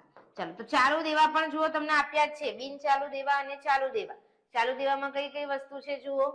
લેણદારો, દેવી હુંડી અને બેંક ઓવરડ્રાફ્ટ. તો કેટલું થશે? 3 લાખ વત્તા 1 લાખ 4 લાખ 4,60,000. લખીએ અહીં 4,60,000. ચાલો તો કરી લઈએ 15 લાખ ભાગ્યા 4,60,000 કેટલા આવે છે? 3.26:1. 3.26:1 આ તમારો ચાલુ ગુણોત્તર. ચાલો નંબર 7 લાસ્ટ ગુણોત્તર શેર દીઠ કમાણી. મેં તમને દાખલા કરાવ્યા ત્યારે પણ કદાચ છેલ્લા 5 વિડીયોમાંથી એક દાખલો છે, ત્યારે પણ મેં તમને કીધું હતું કે ઇમ્પોર્ટન્ટ ગુણોત્તર છે, પૂછાય છે. કયો ગુણોત્તર છે?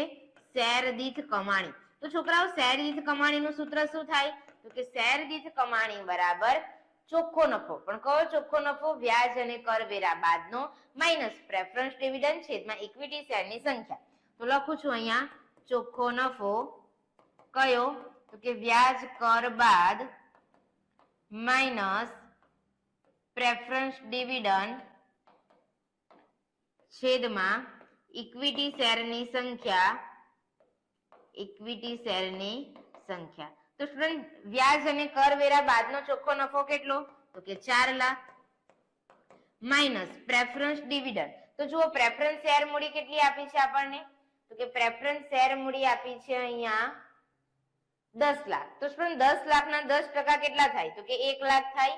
ચાલો તો અહીંયા લખી દઈએ આપણે માઇનસ 1 લાખ છેદમાં ઇક્વિટી શેરની સંખ્યા. ચાલો તો જોઈએ ઇક્વિટી શેર મૂડી કેટલી છે અને દરેક શેર પણ કેટલાનો છે તો કે ઇક્વિટી શેર મૂડી આપી છે 30 લાખ અને દરેક શેર છે 100 રૂપિયાનો.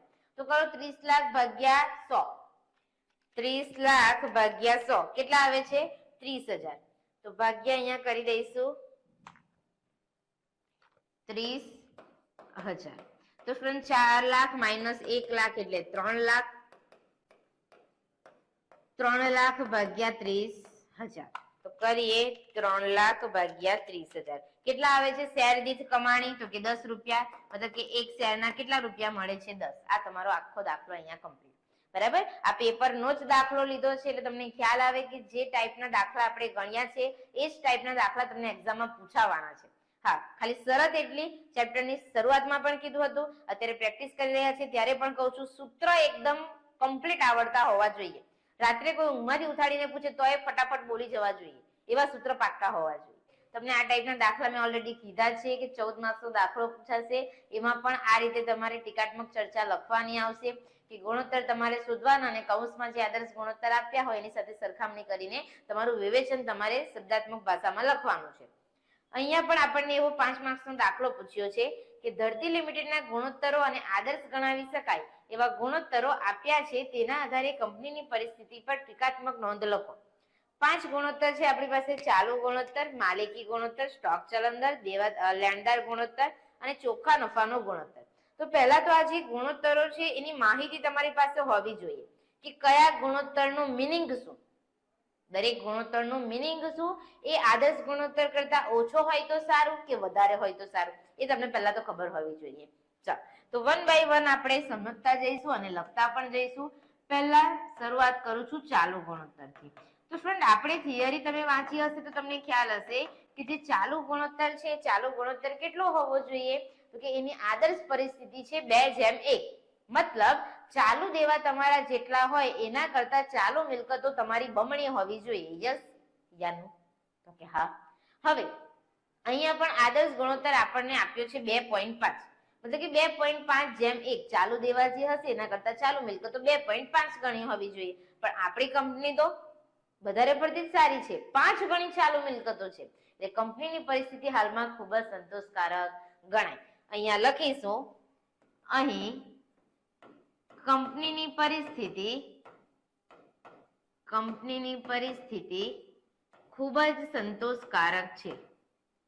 કંપનીની પરિસ્થિતિ ખૂબ જ સંતોષકારક છે, પરંતુ ચાલુ ગુણોત્તર એ આદર્શ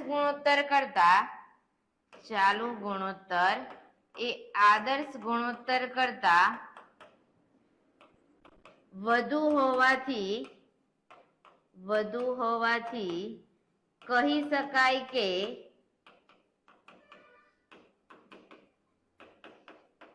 ચાલુ મિલકતોનું જે પ્રમાણ હોવું જોઈએ તેના કરતા કેવું છે? વધારે. ચાલુ મિલકતોનું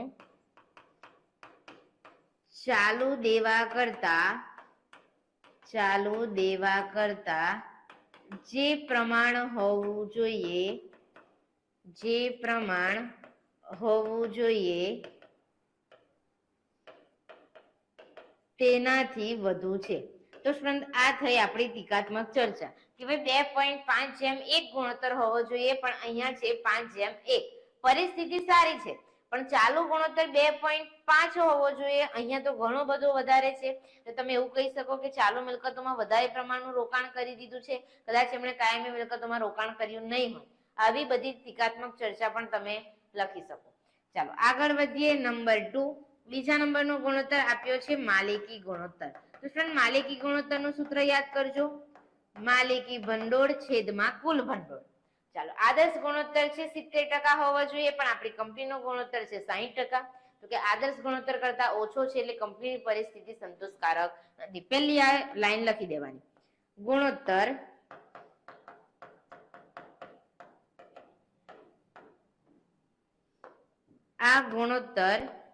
આદર્શ ગુણોત્તર કરતા ઓછો હોવાથી કંપનીની સ્થિતિ સંતોષકારક નથી.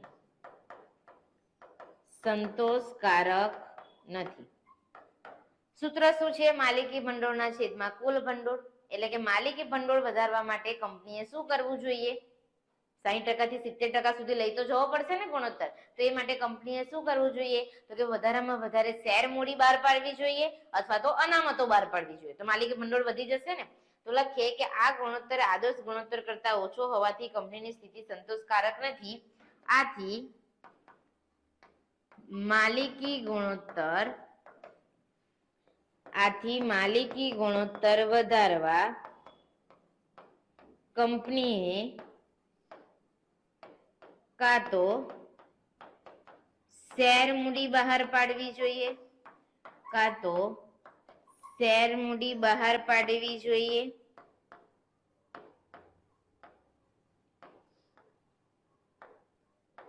અથવા તો નફામાંથી અનામત ઊભું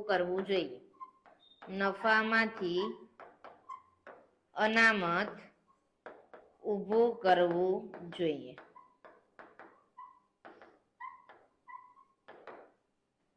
થઈ ગયું. નંબર 3 ત્રીજા નંબરનો ગુણોત્તર જઈશું. આપણને આપ્યો છે સ્ટોક ચલન દર. તો લખીએ અહીંયા નંબર 3 સ્ટોક ચલન દર. ચાલો સ્ટુડન્ટ, તો જુઓ સ્ટોક ચલન દર આદર્શ ગુણોત્તર પ્રમાણે કેટલો હોવો જોઈએ? 12 વખત. છે કેટલો કંપનીનો? 10. એટલે ઓછો છે એટલે અહીંયા પણ કંપનીની પરિસ્થિતિ સંતોષકારક નથી. લખીશું અહીં ગુણોત્તર આદર્શ ગુણોત્તર કરતા ઓછો હોવાથી કંપનીની પરિસ્થિતિ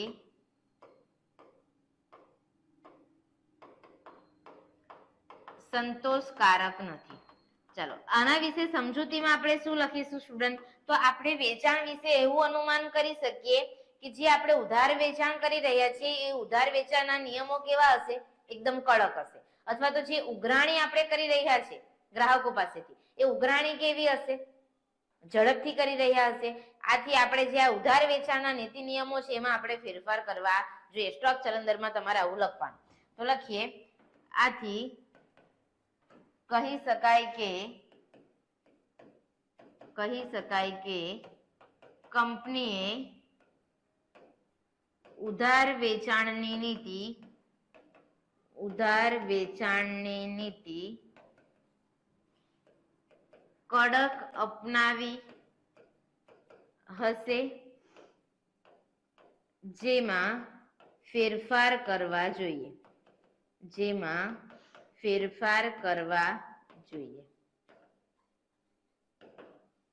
ક્લિયર? આગળ ચોથા નંબરનો ગુણોત્તર છે લેણદાર ગુણોત્તર. સ્ટુડન્ટ જોઈ લો આદર્શ ગુણોત્તર કેટલો છે? 50 દિવસ હોવા જોઈએ. આપેલા છે 36 દિવસ. અર્થ શું થાય? તો કે કેટલા દિવસમાં તમારે નાણાં ચૂકવી દેવા જોઈએ? તમે જેમની પાસેથી ઉધાર ખરીદીને લાવ્યા છો માલ, એમને કેટલા દિવસમાં તમારે નાણાં ચૂકવી દેવા જોઈએ? તો કે 50 દિવસમાં નાણાં ચૂકવી દેવાના, પણ તમે ચૂકવી દો છો 36 દિવસમાં. તો તમારી કંપની અત્યારે સદ્ધર ચાલે છે એવું તમે કહી શકો. કંપનીની પરિસ્થિતિ સંતોષકારક છે.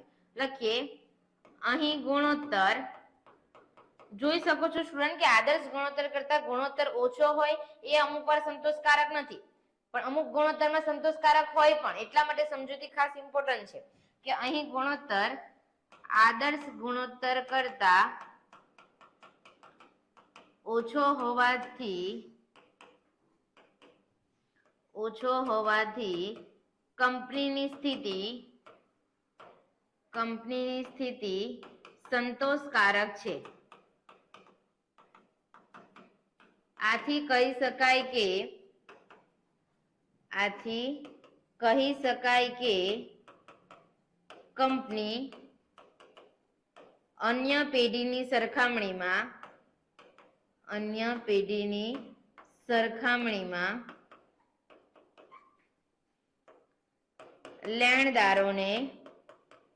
લેણદારોને ઝડપથી નાણાં ચૂકવી દે છે.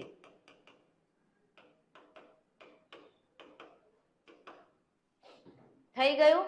ચાલો નેક્સ્ટ આગળ વધીએ. નંબર 5 ચોખ્ખા નફાનો ગુણોત્તર. કયો ગુણોત્તર આપ્યો છે?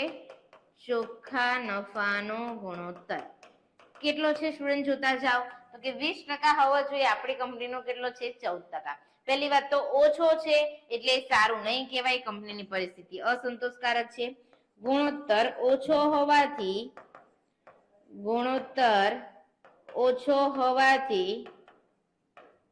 કંપનીની સ્થિતિ સંતોષકારક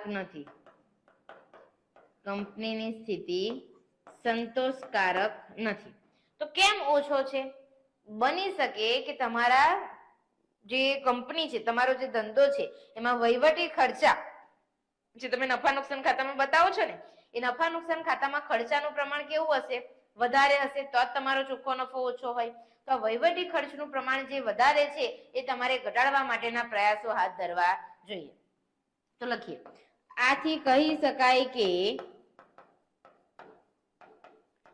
કંપનીમાં વહીવટી ખર્ચનું પ્રમાણ વધુ છે જે કંપનીએ ઘટાડવા માટેના પ્રયાસો હાથ ધરવા જોઈએ.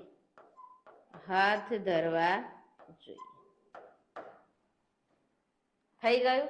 તો સ્ટુડન્ટ આ રીતે આપણો 5 માર્ક્સનો દાખલો અહીંયા કમ્પ્લીટ થાય છે. બરાબર? તમારે ખાલી ટીકાત્મક નોંધ લખવાની હતી અને 5 માર્ક્સ બેઠા મેળવી લેવાના છે. લોંગ દાખલામાં પણ આ તમને વસ્તુ કામ લાગશે. આપણે પ્રેક્ટિસ પણ કરી છે એટલે હવે તમને આવડવું જોઈએ. ચાલો જોઈએ. નીચેની માહિતી પરથી નીચેના ગુણોત્તરોની ગણતરી કરો.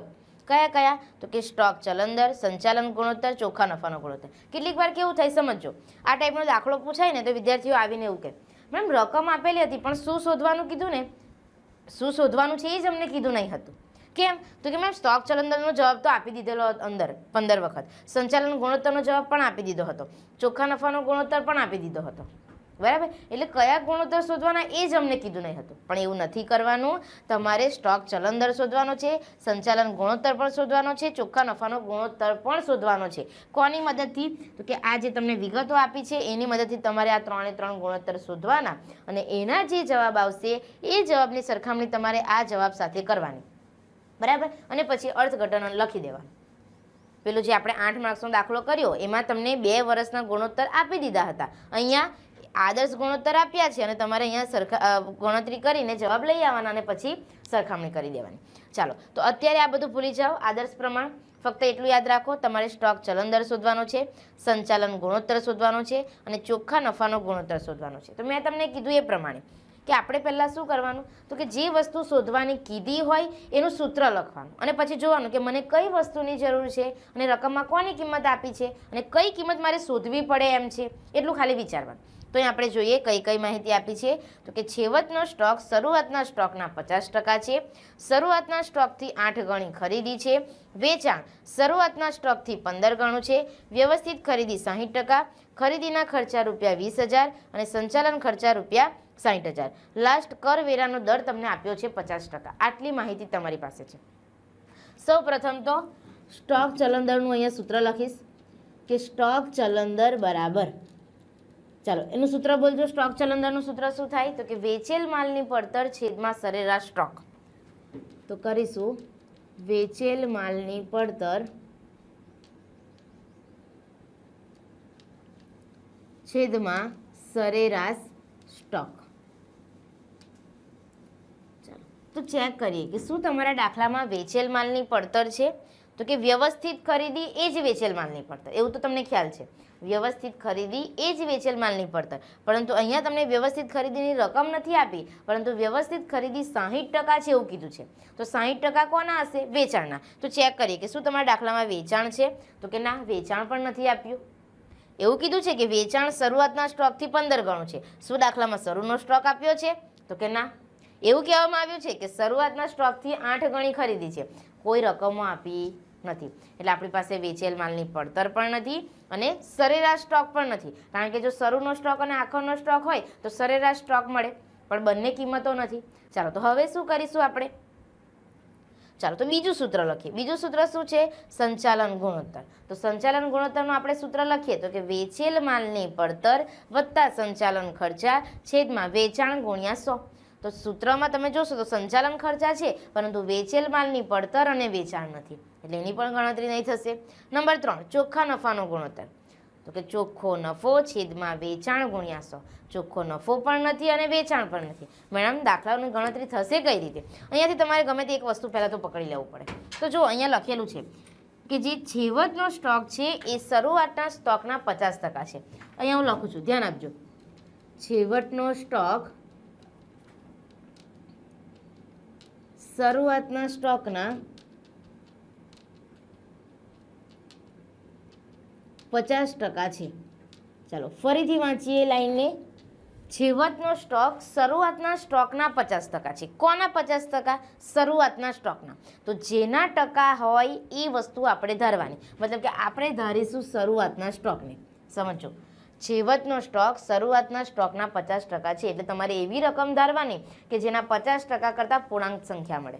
બરાબર? તો આપણે ધારીએ, ધારો કે શરૂઆતનો સ્ટોક, ધારો કે શરૂઆતનો સ્ટોક, જુઓ તમે અહીંયા એક્સ ધારો, બરાબર, તમે અહીંયા એક્સ ધારો, તો ચાલો એક્સના 50% કેટલા થાય લખવાનું ટફ પડે, એટલા માટે આપણે એક કામ કરીએ, ધારો કે શરૂઆતનો સ્ટોક લઈએ 2x, કેટલો લઈએ 2x. હવે શરૂઆતના સ્ટોકના 50%, તો 2ના 50% કેટલા થાય 1 થાય, માટે છેવટનો સ્ટોક કેટલો થશે, છેવટનો સ્ટોક કેટલો થશે તો કે 1x, કેટલા થશે 1x. અહીંયા સુધી સમજ પડી. હવે બીજી લાઈન વાંચીએ, તો કે શરૂઆતના સ્ટોકથી 8 ગણી ખરીદી છે, સમજો, લખીએ શરૂઆતના સ્ટોકથી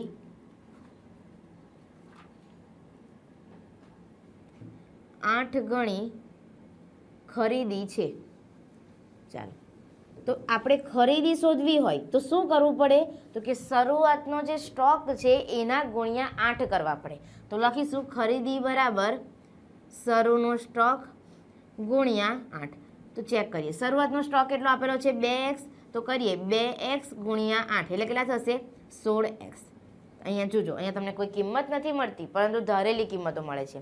આપણે લખ્યું શરૂઆતનો સ્ટોક 2x, છેવટનો સ્ટોક 1x અને ખરીદી કેટલી આવી 16x. આગળ જઈએ, તો કે વેચાણ શરૂઆતના સ્ટોકથી 15 ગણું છે, લખીશું વેચાણ શરૂઆતના સ્ટોકથી 15 ગણું છે.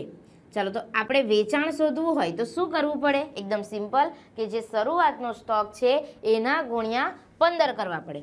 તો લખીશું વેચાણ બરાબર શરૂઆતનો સ્ટોક, વેચાણ બરાબર શરૂઆતનો સ્ટોક ગુણ્યા 15.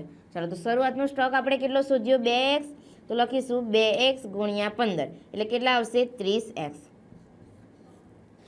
30x. ચાલો, હવે એક કામ કરીએ, આપણે વેચેલ માલની પડતરનું સૂત્ર લખી દઈએ. વેચેલ માલની પડતરનું સૂત્ર લખીએ, કારણ કે આપણી પાસે વ્યવસ્થિત ખરીદી નથી એટલા માટે.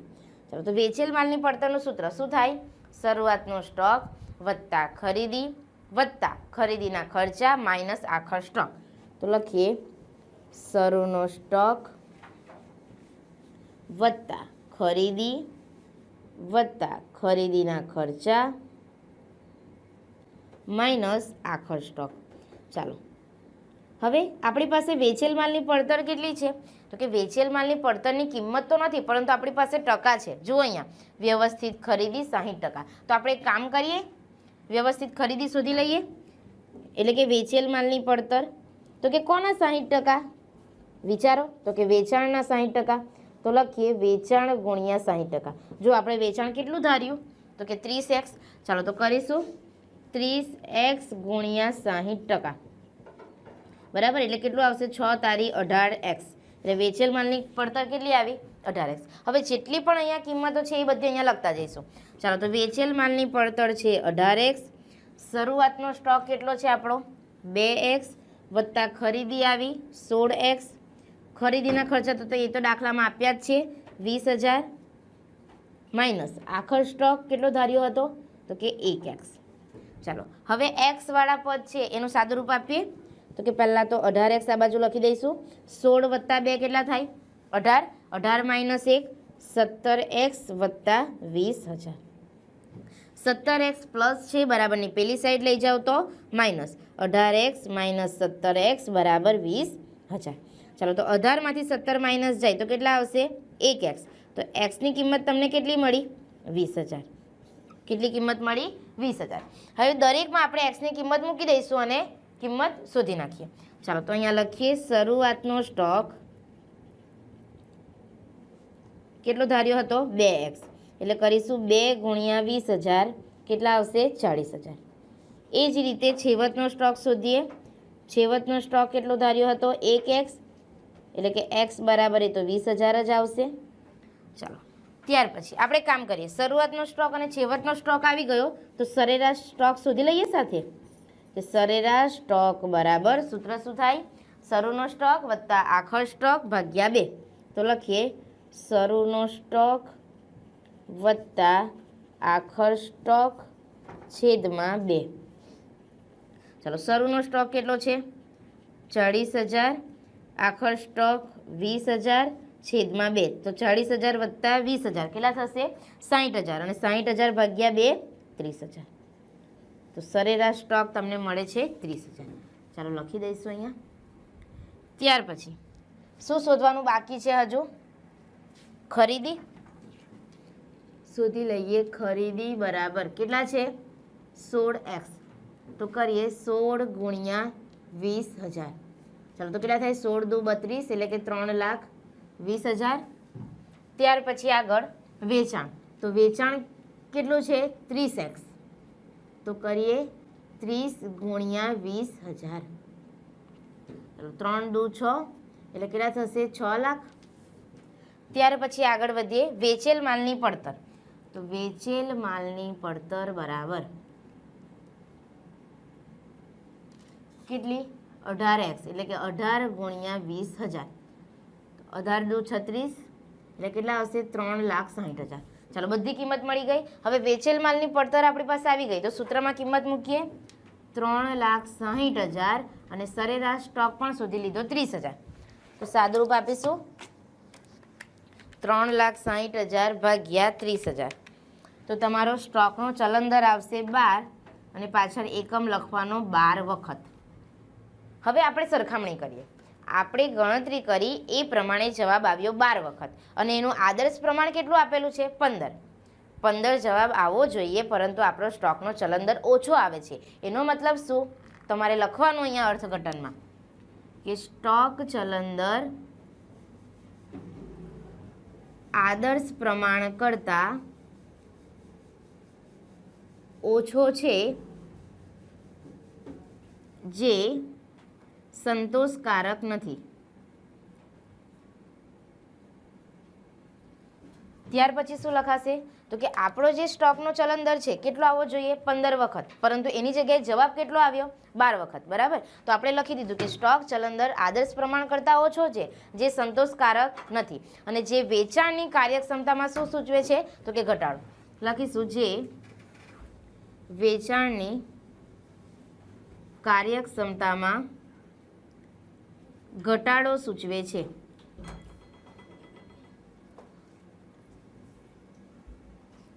ચાલો ત્યારબાદ આગળ વધીએ. નંબર 2 શું શોધવાનું કીધું છે આપણને અહીંયા સંચાલન ગુણોત્તર. તો પહેલાં તો એનું સૂત્ર લખી દઈશું. નંબર 2 સંચાલન ગુણોત્તર બરાબર ચાલો સૂત્ર એનું શું થશે તો કે સંચાલન ગુણોત્તર બરાબર વેચેલ માલની પડતર વત્તા સંચાલન ખર્ચા છેદમાં વેચાણ ગુણ્યા 100. લખીશું વેચેલ માલની પડતર વત્તા સંચાલન ખર્ચા છેદમાં વેચાણ ગુણ્યા 100. ચાલો હવે આપણી પાસે બધી કિંમતો આવી ગઈ છે તો સૂત્રમાં કિંમત મૂકતા જઈશું. વેચેલ માલની પડતર કેટલી 3,60,000 લખીએ 3,60,000. સંચાલન ખર્ચા જોશો તમે રકમમાં તો આપણને આપી જ દીધા છે કેટલા છે 60,000 તો લખીએ 3,60,000 વત્તા 60,000 છેદમાં વેચાણ તો જુઓ વેચાણ આપણે કેટલું શોધીને લાવ્યા 6 લાખ લખીશું 6 લાખ ગુણ્યા 100. ચાલો સાદુરૂપ આપીએ હવે 3,60,000 વત્તા 60,000 ટોટલ આવશે 4,20,000 છેદમાં 6 લાખ ગુણ્યા 100 તો 4,20,000 ગુણ્યા 100 ભાગ્યા 6 લાખ તમારો જવાબ આવે છે 70%. ચાલો આપણે સંચાલન ગુણોત્તરની ગણતરી કરી અને જવાબ આવ્યો 70% અને આદર્શ પ્રમાણ કેટલું છે 70%. ચાલો હવે તમારે કહેવાનું છે શું લખીશું આપણે અર્થઘટનમાં. મેડમ એ તો નથી આવડતું. જો એકદમ સિમ્પલ છે બરાબર. મેં તમને કીધું એ પ્રમાણે આપણે જે ગુણોત્તરની ગણતરી કરી એની સરખામણી તમારે આદર્શ ગુણોત્તર સાથે કરવાની.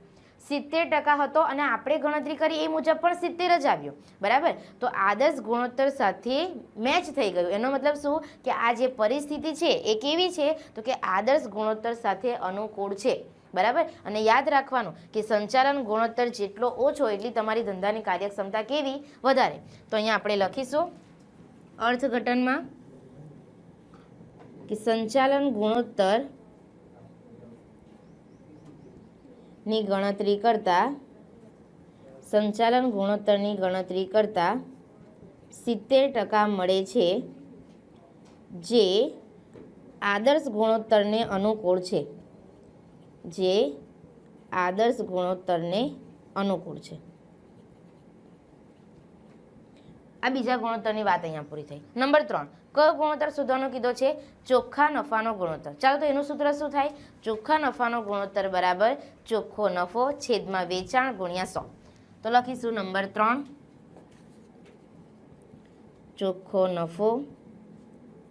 ચોખ્ખા નફાનો ગુણોત્તર બરાબર ચોખ્ખો નફો છેદમાં વેચાણ ગુણ્યા 100. ચાલો તો વેચાણ કેટલું આપ્યું છે? જો આપણે શોધીને લાવ્યા 6 લાખ ગુણ્યા 100. હવે ચોખ્ખો નફો કેટલો? મેડમ એ તો આપેલું નથી, બરાબર. ચોખ્ખો નફો ભલે તમને દાખલામાં નથી આપ્યો, તમારે શોધવો પડશે. હવે કઈ રીતે? તો તમે અહીંયા જોશો, આપણી પાસે અહીંયા વેચાણ પણ છે અને વેચેલ માલની પડતર પણ છે, બરાબર. તો ત્યાંથી આપણને કાચો નફો મળે કે નહીં? જો સ્ટેપ બાય સ્ટેપ આગળ વધાય, બરાબર. એવું નહીં કે ડાયરેક્ટ ચોખ્ખા નફા પર જ કૂદકો મારવાનો. આપણી પાસે વેચાણ અને વેચેલ માલની પડતર છે, તો પહેલાં એની મદદથી આપણે કાચો નફો તો શોધી લઈએ. ચાલો તો એક કામ કરીએ, ગણતરી કરીશું. કાચો નફો બરાબર, સૂત્ર શું થાય કાચા નફાનું? તો કે વેચાણમાંથી આપણે વેચેલ માલની પડતર માઇનસ કરીએ તો આપણને મળે કાચો નફો. તો લખીશું વેચાણ માઇનસ વેચેલ માલની પડતર. ચાલો સૂત્રમાં કિંમતો મૂકીએ. વેચાણ છે આપણું 6 લાખ અને વેચેલ માલની પડતર કેટલી છે? 3,60,000. કરીએ 6 લાખ માઇનસ 3,60,000, જવાબ આવશે 2,40,000. આ તમને કયો નફો મળ્યો? કાચો નફો. સૂત્રમાં લખાય તો કે નહીં લખાય? એ તો કાચો નફો છે અને આપણને જોઈએ છે ચોખ્ખો નફો. ચાલો હવે વિચારો કે તમે વેપાર ખાતામાં કાચો નફો શોધીને લાવો, પછી એની એન્ટ્રી ક્યાં આપો છો? તો કે નફા નુકસાન ખાતાની જમા બાજુ, બરાબર. તો અહીંયા હું તમને પ્રેક્ટિકલી કરીને બતાવું એટલે ખ્યાલ આવશે. માની લો અહીંયા રફ હું નફા નુકસાન ખાતું બનાવું છું અને જમા બાજુ આપણે લખી દીધો કાચો નફો 2,40,000. હવે રકમમાં જોઈએ કે બીજી કઈ કઈ વિગતો છે જેની અસર નફા નુકસાન ખાતામાં આવશે. તો અહીંયા આપણે જોઈએ ખરીદીના ખર્ચા, એ તો આવી ગયા, બરાબર. વેચેલ માલની પડતરમાં એનો સમાવેશ થઈ ગયો. ત્યાર પછી છે સંચાલન ખર્ચા. તો વિચારો ખર્ચ છે નફા નુકસાન ખાતાની કઈ બાજુ લખાય? તો કે એ તો કોઈને પણ આવડે, ઉધાર બાજુ લખાય. તો લખીએ સંચાલન ખર્ચા 60,000. ઉધાર બાજુ લખીશું સંચાલન ખર્ચા 60,000, બરાબર. તો હવે તમે ટોટલ કરો તો જમા બાજુનું ટોટલ 2,40,000, એ જ ટોટલ ઉધાર બાજુ 2,40,000, બરાબર. તો 2,40,000માંથી તમે 60,000 માઇનસ કરશો તો કેટલા આવ્યા? 1,80,000. શું કહીશું? ચોખ્ખો નફો. પરંતુ આ જે ચોખ્ખો નફો આવ્યો એ કેવો છે? વ્યાજ અને કરવેરા પહેલાંનો છે. વ્યાજ અને કરવેરા પહેલાંનો. અને આપણે કરવેરાનો દર કેટલા ટકા છે? 50%. એનો મતલબ તમારો જે ચોખ્ખો નફો આવ્યો એમાંથી હજુ તમારે કરવેરા 50% માઇનસ કરવા પડશે. પછી જે કિંમત આવશે એને કહેવાશે વ્યાજ અને કરવેરા પછીનો ચોખ્ખો નફો. તો લખીશું વ્યાજ કરવેરા પહેલાનો ચોખ્ખો નફો કેટલો? 1,80,000 માઇનસ કરવેરા કેટલા? 50%. ચાલો તો 1,80,000ના 50% કરો, કેટલા આવશે? 90,000. એટલે બાદબાકી કરતા તમારો જવાબ આવે છે 90,000. તો એને શું કહેવાશે? કરવેરા બાદનો ચોખ્ખો નફો. ચાલો તો કરવેરા બાદનો ચોખ્ખો નફો કેટલો છે? 90,000. તો હવે સૂત્રમાં મૂકી દઈએ અને ચોખ્ખા નફાનો ગુણોત્તર શોધી લઈએ. 90,000 ગુણ્યા 100 ભાગ્યા 6 લાખ. તો તમારો જવાબ આવશે અહીંયા 15%. ચાલો હવે આપણે ગણતરી કરતા ચોખ્ખા નફાનો ગુણોત્તર આપણે શોધીને લાવ્યા 15%. જોઈએ આદર્શ પ્રમાણ કેટલું છે? 20%. 20% ચોખ્ખા નફાનો ગુણોત્તર આવવો જોઈએ, પરંતુ એની જગ્યાએ કેટલા આવ્યા? તો કે 15%, બરાબર. જે કેવું છે? તો કે આદર્શ ગુણોત્તર સાથે સરખામણી કરતા ચોખ્ખા નફાના ગુણોત્તરમાં ઘટાડો થયો છે, બરાબર. જે સંતોષકારક નથી. એટલે અથવા તો તમે એવું પણ લખી શકો કે પ્રતિકૂળ છે. ચાલો તો એનું અર્થઘટન હું અહીંયા લખું છું કે આદર્શ ગુણોત્તર સાથે સરખામણી કરતા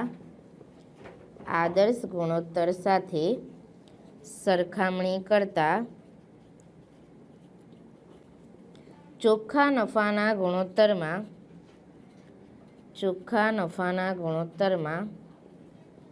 ઘટાડો થયો છે, જે પ્રતિકૂળ ગણી શકાય.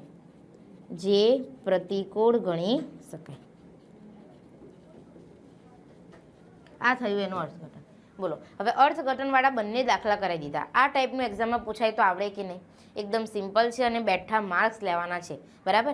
આગળ તમને જે દાખલો કરાવ્યો હતો 8 માર્ક્સનો હતો, એમાં ફક્ત અર્થઘટન જ લખવાનું હતું અને આ જે દાખલો છે એમાં ગણતરી પણ કરવાની છે અને ગણતરી કરીને પછી આદર્શ ગુણોત્તર સાથે સરખામણી કરીને પછી અર્થઘટન લખવાનું છે, બરાબર. એટલે હવે બંનેમાંથી ગમે તે દાખલો પૂછાય આપણને ચિંતા નથી, કારણ કે આપણને આવડી ગયું, બરાબર ને. પંકજ સ્પોર્ટ્સ ક્લબની નીચેની વિગતો પરથી તારીખ 31/3/15 ના રોજ પૂરા થતા વર્ષનું ઉપજ ખર્ચ ખાતું અને તે જ તારીખનું પાકું સરવૈયું તૈયાર કરો. તો સ્ટુડન્ટ અહીંયા પણ તમને આવક જાવક ખાતું આપેલું છે, આવક રૂપિયા, જાવક રૂપિયા, વધારાની માહિતી આપેલી છે અને તમારે બનાવવાનું છે શું? ઉપજ ખર્ચ ખાતું અને પાકું સરવૈયું, બરાબર. તો પહેલા તો મારી જેમ કોષ્ટક રેડી કરી દો અને એનું હેડિંગ પણ આપી દો કે પંકજ સ્પોર્ટ્સ ક્લબનું તારીખ 31/3/15 ના રોજ પૂરા થતા વર્ષનું ઉપજ ખર્ચ ખાતું, ખર્ચ રકમ, ઉપજ રકમ, એ જ રીતે પાકા સરવૈયાનું પણ હેડિંગ આપજો. પંકજ સ્પોર્ટ્સ ક્લબનું તારીખ 31/3/15 ના રોજનું પાકું સરવૈયું, જવાબદારી રકમ, મિલકતો રકમ. આ રીતે થઈ ગયા બાદ હવે તમારે શરૂઆત કરવાની છે હવાલાથી. હવાલા સોલ્વ કરતા જઈએ અને પછી આવક જાવક ખાતામાં જે વિગતો છે એ આપણે ધ્યાનમાં રાખીશું. થોડું હાઇલાઇટ કરી લઈએ. અત્યાર સુધી આપણે જે ભણી ગયા છીએ કે ઉપજ ખર્ચ ખાતું બનાવવાનું હોય તો ઉપજ ખર્ચ ખાતામાં શું ધ્યાનમાં રાખવાનું? તો કે ઉપજ ખર્ચ ખાતામાં ફક્ત અને ફક્ત મહેસૂલી ખર્ચા અને મહેસૂલી આવકો જ લખાય. મૂડી ખર્ચા અને મૂડી આવકો નોંધવામાં આવતા નથી. એ પણ કયા વર્ષના? તો કે ફક્ત અને ફક્ત ચાલુ વર્ષના જ નોંધાય. પછી હવાલાની અસર થાય કે નહીં થાય? તો કે થાય.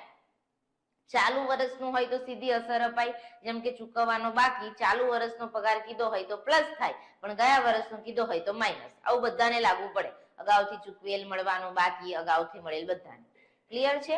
ચાલો તો હવાલાથી શરૂઆત કરું છું કે નંબર 1, ક્લબમાં કુલ 300 સભ્યો છે જે દરેક વાર્ષિક ₹750 નું લવાજમ આપે છે.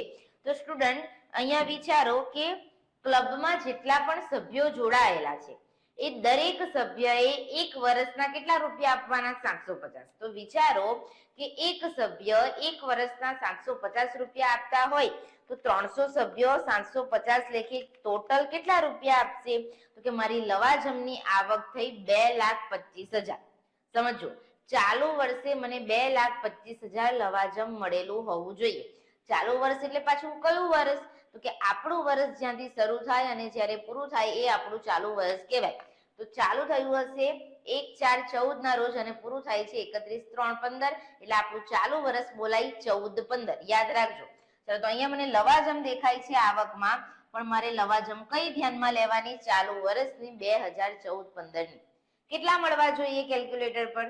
2,25,000 ની લવાજમની આવક મળેલી હોવી જોઈએ, પણ અહીંયા તો મળે છે 2,17,500.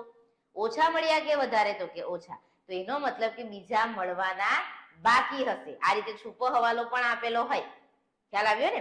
ચાલો તો સ્ટુડન્ટ આપણે ઉપજ બાજુ સૌ પ્રથમ લખીશું લવાજમ 14/15 ની કેટલી? 2,17,500 પ્લસ મળવાના બાકી. કેટલા મળવાના બાકી એ ખબર નથી, પણ મને ટોટલ રકમ ખબર છે કે કેટલા મળેલ હોવા જોઈએ? 2,25,000. તો કરીએ 2,25,000 માઇનસ 2,17,500. કેટલા આવે છે? 7,500 મળવાના બાકી કહેવાય. અને સ્ટુડન્ટ મળવાનું બાકી લવાજમ બીજી એન્ટ્રી ક્યાં આવે? આપણું લેણું છે મિલકત લેણા બાજુ. ચાલો તો અહીંયા આપણે લખતા જઈએ મિલકત લેણા બાજુ મળવાનું બાકી લવાજમ કેટલું? 7,500. ક્લિયર છે બધાને? બોલો પહેલા હવાલામાં બધાને સમજ પડી ગઈ? તો આગળ વધીએ. નંબર 2, શરૂઆતનું મૂડી ભંડોળ. મૂડી ભંડોળ ક્યાં લખાય? જવાબદારીમાં. 3,28,500. તો લખીએ મૂડી ભંડોળ 3,28,500. ચાલો ત્રીજો હવાલો. ચૂકવવાનો બાકી પગાર આપ્યો છે પણ 2 તારીખનો. 31/3/14 નો પણ આપ્યો છે અને 31/3/15 નો પણ આપ્યો છે. તો સ્ટુડન્ટ 31/3/14 એટલે કઈ તારીખ શરૂઆતની કહેવાય? 31/3/14 પછી શું આવે? 31 પછી પહેલી તારીખ આવે ને, એટલે આ તારીખ કહેવાય 1/4/14. એટલે કે આ ચૂકવવાનો બાકી પગાર છે ગયા વર્ષનો કહેવાય અને 31/3/15 ચાલુ વર્ષે ચૂકવવાનો બાકી પગાર 18,750. તો આ મેં તમને શીખવાડ્યું છે કે ચૂકવવાનો બાકી ખર્ચ હોય તો એની એન્ટ્રી શું થાય તો કે ચાલુ વર્ષનો નિયમ મુજબ જે તે ખર્ચમાં પ્લસ થાય અને ગયા વર્ષનો હોય તો વિરુદ્ધ અસર એટલે કે માઇનસ થાય. ક્લિયર બધાને? ચાલો, તો જે ગયા વર્ષનો ચૂકવવાનો બાકી છે એની બીજી એન્ટ્રી નહીં આવે, પણ ચાલુ વર્ષનો ચૂકવવાનો બાકી પગાર એ મૂડી દેવા બાજુ લખાય. આટલો કોન્સેપ્ટ છે. તો સૌ પ્રથમ તો આપણે શોધીએ કે ભાઈ જાવક બાજુ મારો પગાર કેટલો છે 1,62,500. તો ખર્ચમાં હું લખીશ પગાર 1,62,500. એમાંથી ગયા વર્ષનો ચૂકવવાનો બાકી શું કરી દઈશું સ્ટુડન્ટ? માઇનસ ચૂકવવાનો બાકી ગયા વર્ષનું એવું લખશું એટલે તમને ખ્યાલ આવે કેટલા છે 12,500. ચાલો બાદ બાકી કરો. 1,62,500 માઇનસ 12,500 કેટલા આવે છે 1,50,000. એમાં ચૂકવવાનો બાકી ચાલુ વર્ષનો શું કરીશું? પ્લસ. તો પ્લસ કરીએ ચૂકવવાનો બાકી ચાલુ વર્ષનો. કેટલો આપ્યો છે જુઓ 18,750. તો અહીંયા પ્લસ કરીશું 18,750. તો 1,50,000 પ્લસ 18,750 બાર કેટલા આવે છે 1,68,750. મેં તમને કીધું એ પ્રમાણે ગયા વર્ષનો ચૂકવવાનો બાકી પગાર એની એન્ટ્રી નહીં આવે, પણ ચાલુ વર્ષનો ચૂકવવાનો બાકી પગાર એની એન્ટ્રી આવશે. કેટલા? 18,750. તો અહીંયા થોડી જગ્યા છોડીને લખીશું ચૂકવવાનો બાકી પગાર કેટલા 18,750. બોલો ખ્યાલ આવ્યો બધાને? ચોથા નંબરનો હવાલો જોઈએ. સ્ટેશનરીનો શરૂઆતનો સ્ટોક 1250 હતો જ્યારે આખરનો સ્ટોક 1875 નો હતો. આ હવાલો પણ તમને સોલ્વ કરાવ્યો છે કે સ્ટેશનરીનો શરૂનો સ્ટોક આખર સ્ટોક આપેલો હોય તો ઉપજ ખર્ચ ખાતામાં જે રીતે આપણે નફા નુકસાન ખાતાની ઉધાર બાજુ સ્ટેશનરીનો વપરાશ શોધતા હતા, તો સ્ટેશનરીનો વપરાશ શોધવાનો સૂત્ર છે શરૂઆતનો સ્ટોક વત્તા સ્ટેશનરીની ખરીદી માઇનસ આખર સ્ટોક. અને આખર સ્ટોકની એક બીજી અસર મિલકત લેણા બાજુ. બરાબર? ચાલો, તો સૌ પ્રથમ અહીંયા આપણે લખીશું સ્ટેશનરી નો વપરાશ. એમાં સૌ પ્રથમ સ્ટુડન્ટ લખીશું શરૂનો સ્ટોક વત્તા ખરીદી માઇનસ સ્ટેશનરીનો આખર સ્ટોક. ચાલો, શરૂનો સ્ટોક અને આખરનો સ્ટોક આપણને ક્યાં આપેલો છે? તો કે હવાલામાં. શરૂઆતનો સ્ટોક છે 1250 અને આખરનો સ્ટોક છે 1875. તો કરીએ અહીંયા 1250 અને અહીંયા આવશે 1875. સ્ટેશનરીની ખરીદી ક્યાં આપેલી હશે? આવક જાવક ખાતામાં જ આવક બાજુ. આ રહ્યા જુઓ સ્ટેશનરીની ખરીદી કેટલી 11,250. ચાલો પ્લસ માઇનસ કરીને વપરાશ લખી લો 1250 પ્લસ 11,250 માઇનસ 1875 કેટલા આવે છે? 10,625. સ્ટેશનરીના આખર સ્ટોકની બીજી એન્ટ્રી મિલકત સાઈડ. ચાલો તો અહીંયા લખીએ સ્ટેશનરીનો સ્ટોક 1875. સ્ટેશનરીનો સ્ટોક 1875 થઈ ગયો આ હવાલો પણ. ચાલો નંબર 5 1,4,14 એટલે કે શરૂઆતના રમત ગમતના સાધનો કેટલા હતા? 1,25,000 ના. લખીએ રમત ગમતના સાધનો 1,25,000. તો સ્ટુડન્ટ શરૂઆતની બાકી આપેલી છે, પછી ચેક કરવાનું કે દાખલામાં કોઈ જગ્યાએ ખરીદી છે તો કે હા રમત ગમતના સાધનોની તમે ખરીદી કરી છે કેટલી 75,000. તો શરૂઆતની બાકી પ્લસ ખરીદી કરવાની કેટલી 75,000. ટોટલ કેટલું આવે છે કરો 1,25,000 પ્લસ 75,000 કેટલા આવ્યા 2 લાખ. તો સ્ટુડન્ટ 2 લાખ બાકી બોલે છે, પણ આખર બાકી તો કેટલી બોલે છે 1,75,000. તો ડિફરન્સ એ શું કહેવાય? તો કે ઘસારો કહેવાય. યાદ રાખજો ડિફરન્સ શું કહેવાય?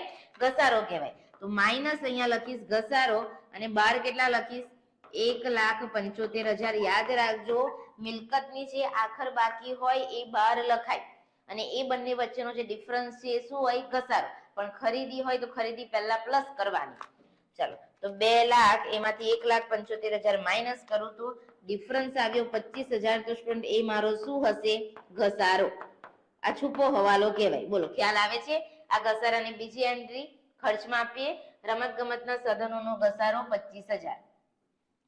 લખીએ રમત ગમતના સાધનોનો ઘસારો રમત ગમતના સાધનોનો ઘસારો કેટલો? 25,000.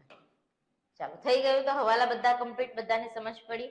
ચાલો હવે આપણે જોઈએ આવક બાજુ. શરૂઆતની રોકડ શિલ્લક કોઈ એન્ટ્રી નહીં આવી. લવાજમ તો કે ફક્ત અને ફક્ત ચાલુ વર્ષનું જ લખાય, બરાબર. પણ અહીંયા જુઓ તમને 15-16 નું લવાજમ પણ આપ્યું છે. તો સ્ટુડન્ટ મળવાનું બાકી લવાજમ એ આપણને ખ્યાલ આવી જાય, પરંતુ 15-16 મતલબ કે આવતું વર્ષ, અને આવતા વર્ષના પૈસા આપણને અત્યારે મળી જાય, મતલબ કે અગાઉથી મળે, એને આપણી ભાષામાં આપણે શું બોલીએ? એડવાન્સ રકમ મળી ગઈ, બરાબર. નેક્સ્ટ યરની ફી તમે કોલેજમાં પહેલા ચૂકવી દો છો, તો એ તમે શું આપ્યું કહેવાય? એડવાન્સ. અગાઉથી મળેલ તમારી ફી બોલાય, બરાબર. એટલે અગાઉથી મળેલની એક જ એન્ટ્રી આપવાની. અહીંયા લખી આપું છું, એક જ એન્ટ્રી થાય.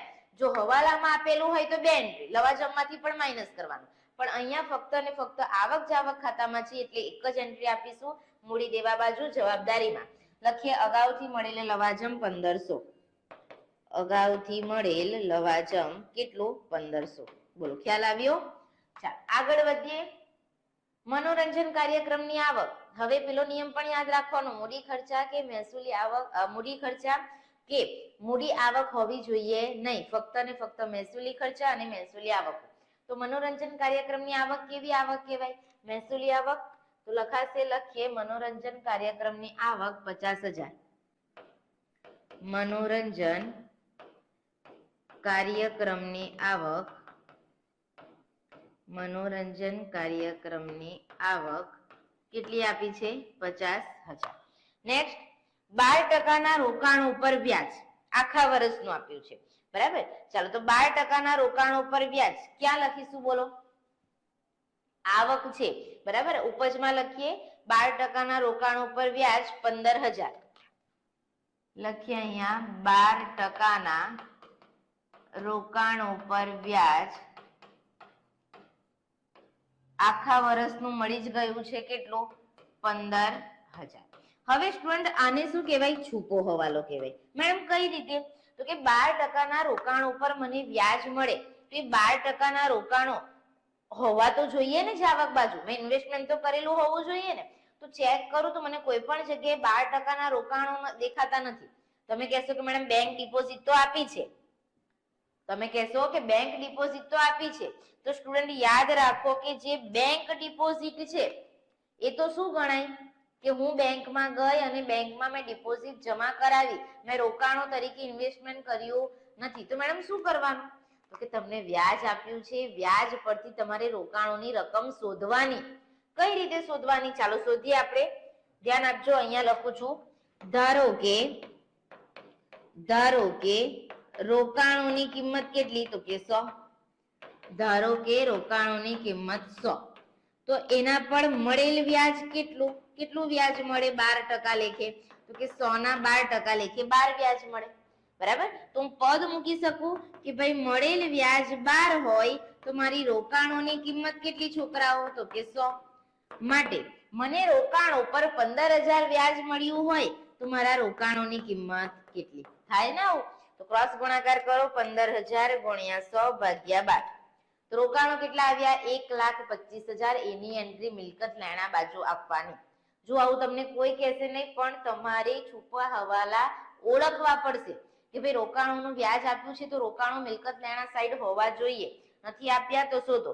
તો લખીએ 12% રોકાણો, 12% રોકાણો 1,25,000. બોલો, ક્લિયર છે? ચાલો આગળ વધીએ. ત્યાર પછી જોઈએ દાન. દાન મૂડી ભંડોળમાં શું થાય? હંમેશા પ્લસ. તો લખીએ દાન કેટલું? 25,000. નેક્સ્ટ પ્રવેશ ફી કોઈ સ્પષ્ટતા નથી, મહેસૂલી આવક ગણીને નોંધ કરીશું. પ્રવેશ ફી 5,000. પ્રવેશ ફી 5,000. આગળ પસ્તીનું વેચાણ, એ પણ મહેસૂલી આવક. લખીશું પસ્તીનું વેચાણ 1,500.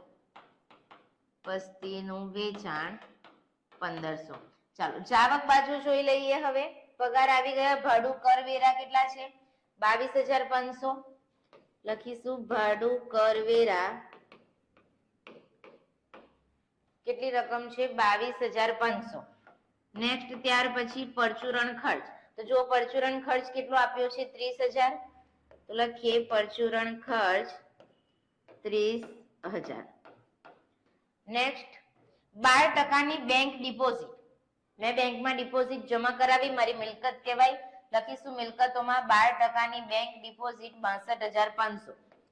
12% બેંક ડિપોઝિટ કેટલી છોકરાઓ? 62,500.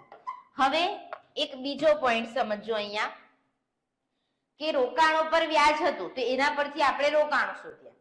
હવે તમે બેંક ડિપોઝિટ તરીકે પૈસા મૂક્યા છે તો કેમ મૂક્યા હશે? કઈ તો તમારી લાલચ હશે ને, તો કે હા એમાં આપણો સ્વાર્થ છે કે હું બેંકમાં ડિપોઝિટ જમા કરાવીશ તો એના પર મને નિયમિત દરે વ્યાજ મળશે. બરાબર? ચાલો તો બેંક ડિપોઝિટ પર ચેક કરો, આવકમાં કોઈ જાતનું વ્યાજ મળ્યું છે તો કે ના. રોકાણો પર વ્યાજ મળ્યું છે, ડિપોઝિટ પર વ્યાજ મળ્યું નથી. તો શોધવાનું, તો અહીંયા આપણે શોધીએ ડિપોઝિટ પર વ્યાજ. ડિપોઝિટ પર વ્યાજ. તો સ્ટુડન્ટ જુઓ કે તમે બેંક ડિપોઝિટ ક્યારે મૂકી છે? કઈ તારીખે? 1/1/15.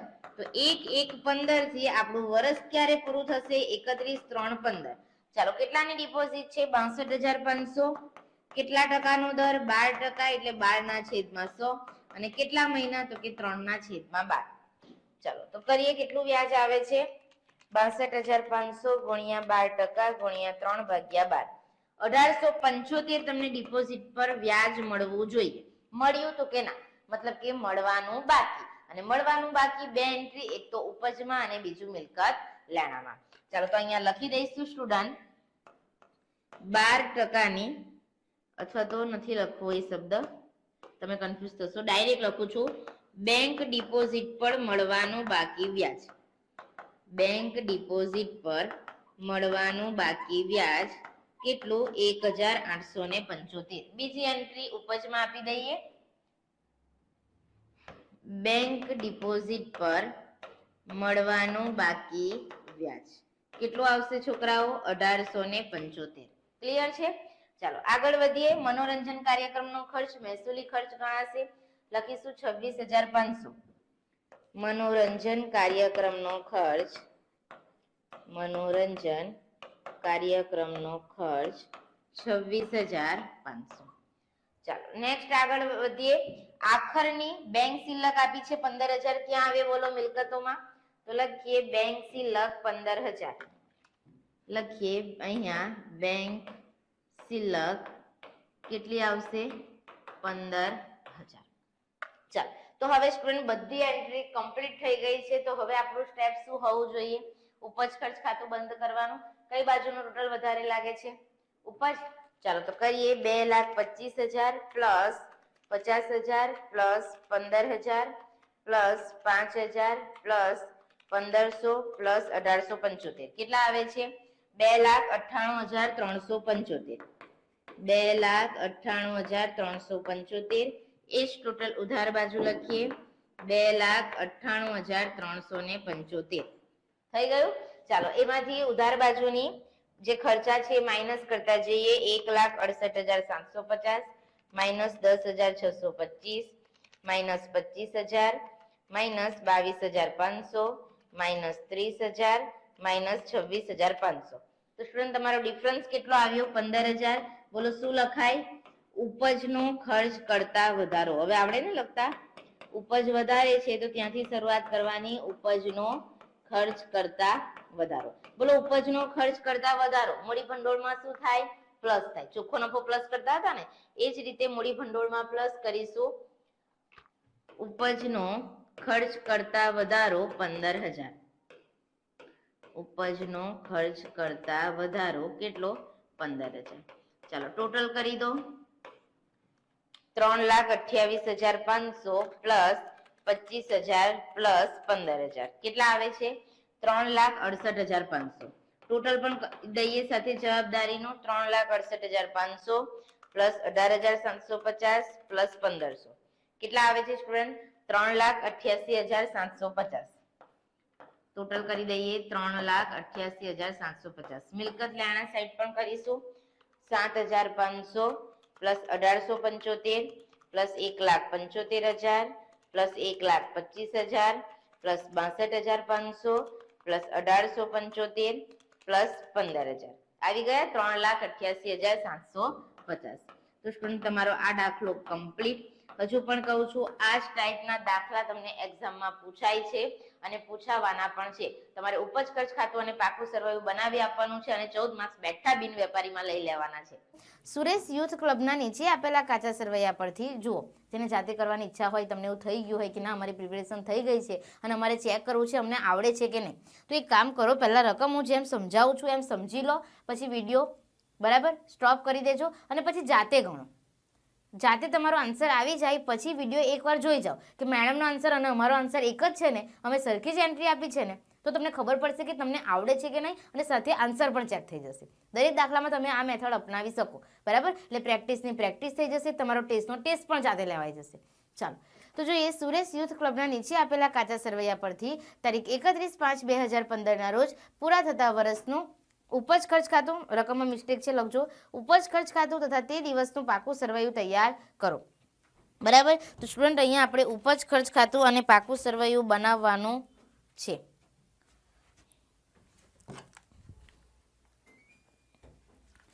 ચાલો આગળ જોઈએ આપણને કઈ કઈ વિગતો કાચા સરવૈયામાં આપી છે. તો તમે જોઈ શકો છો રંગ રોગાન ખર્ચ આપ્યો છે, સ્ટેશનરી છપામણી, મૂડી ભંડોળ આપ્યું છે, મળેલ દાન, રોકડ સિલક, બેંક ઓવરડ્રાફ્ટ, 12% લોન આપી છે, ફર્નિચર, ક્લબનું મકાન, આજીવન લવાજમ, કરવેરા અને વીમો, સેક્રેટરીને માનદ વેતન, પ્રવેશ ફી, રમતગમતના સાધનો, અગાઉથી મળેલ લવાજમ, પગાર મજૂરી, ચૂકવવાનો બાકી પગાર, કાયદા ખર્ચ, લવાજમ, લોન પર વ્યાજ, વીજળી ખર્ચ, ઇલેક્ટ્રિક ફિટિંગ્સ, ખાનાનું ભાડું. નંબર 1 કીધું છે 2014-15ના વર્ષનું મળવાનું બાકી લવાજમ ₹2,000 બરાબર. તો શું કરવાનું, લવાજમ આપેલું હશે, ઉપજ બાજુ લખો, એમાં પ્લસ કરો, મળવાનું બાકી 2,000. યાદ કરો મળવાનું બાકી ક્યાં લખાય, તો કે આપણું લેણું છે એટલે મિલકત લેણા બાજુ 2 અસર કમ્પ્લીટ. ઓકે. ત્યાર પછી નંબર 2, રંગ રોગાન ખર્ચનો 2/3 ભાગ આવતા વર્ષ માટે લઈ જવાનો છે. ખર્ચ છે તો ઉપજ ખર્ચ ખાતાની ખર્ચ બાજુ લખો. પહેલા તો રંગ રોગાન ખર્ચ એના 2/3 માઇનસ કરો અને એ આવતા વર્ષ માટે લઈ જવાનો છે. એનો મતલબ તમે અગાઉથી જ એટલા પૈસા ચૂકવી દીધા, તો અગાઉથી ચૂકવેલ એ પણ ક્યાં લખાય, મિલકત લેણા બાજુ બીજી અસર આપી દો. ત્યાર પછી વપરાયા વગરની સ્ટેશનરી ₹100ની છે. શું કરીશું, તો કે સ્ટેશનરી અને છપામણી આપણી 2,000 આપેલી છે, ખર્ચ બાજુ લખો. એમાંથી કેટલો હજુ વપરાયા વગરનો છે, તો કે 100 માઇનસ કરીને 1900 બહાર લખી દો. તો આ 100 જે સ્ટેશનરી સ્ટોક છે ને એ આપણો આખરનો કહેવાય અને ક્યાં લખવાનું, મિલકત લેણા બાજુ. ત્યાર પછી નંબર 4, ક્લબના મકાન, રમતગમતના સાધનો તથા ફર્નિચર પર 10% ઘસારો ગણો. બધાને આપણે મિલકત લેણા બાજુ આ જેટલી પણ મિલકતો છે એમાંથી ઘસારો માઇનસ કરતા જઈશું અને એ ઘસારાની બીજી અસર ઉપજ ખર્ચ ખાતામાં ખર્ચ બાજુ લખીશું. નંબર 5, દાનની રકમ મહેસૂલી આવક ગણવાની છે. આની 2 એન્ટ્રી નહીં આવે, પાછા કોઈ દોડ ડાયા નહીં થતા.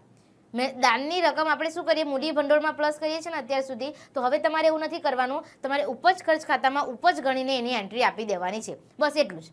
ત્યાર પછી નંબર 6, અગાઉથી ચૂકવેલ વીમો ₹200 છે. એ તમે ઉપજ ખર્ચ ખાતામાં ખર્ચ બાજુ વીમો લખશો ને તો એમાંથી અગાઉથી ચૂકવેલ વીમો 200 માઇનસ કરવાનો અને અગાઉથી ચૂકવેલ એટલે આપણું લેણું કહેવાય, મિલકત લેણા બાજુ એન્ટ્રી આપી દેવાની બરાબર. અને આ બધાની એક એન્ટ્રી, સિમ્પલ છે ને દાખલો. ચાલો કરીએ. સૌ પ્રથમ સ્ટુડન્ટ અહીંયા આપણે બનાવીશું ઉપજ ખર્ચ ખાતું. ઉપજ ખર્ચ ખાતું લખીશું, અહીંયા ખર્ચ રકમ અને લખીશું ઉપજ રકમ. ચાલો ત્યાર પછી થોડી જગ્યા છોડી દઈએ અને પછી બનાવીએ પાકું સરવૈયું. ચલો પાકું સરવૈયું સૌ પ્રથમ લખીશું, ડાબી બાજુ મૂડી દેવા રકમ અને જમણી બાજુ લખીશું મિલકત લેણા રકમ. મિલકત લેણા રકમ. તો સ્ટુડન્ટ પહેલા હવાલા કમ્પ્લીટ કરીએ બરાબર અને પછી કાચા સરવૈયાની એક એક એન્ટ્રી આપીશું. ચલો લવાજમ કીધું છે. લવાજમ શું કહેવાય, બિન વેપારી સંસ્થા કોઈ દિવસ નફાના હેતુથી કાર્ય કરતી નથી, એટલે લવાજમ એની મુખ્ય આવક કહેવાય. ચાલો તો પહેલા તો ઉપજ બાજુ લખીશું લવાજમ. સ્ટુડન્ટ જુઓ લવાજમ છે કેટલું, તો કે 25,000. તો અંદરના ખાનામાં ઇન કોલમ લખીશું 25,000. મળવાનું બાકી શું થાય, જે તે આવકમાં પ્લસ થાય સ્ટુડન્ટ.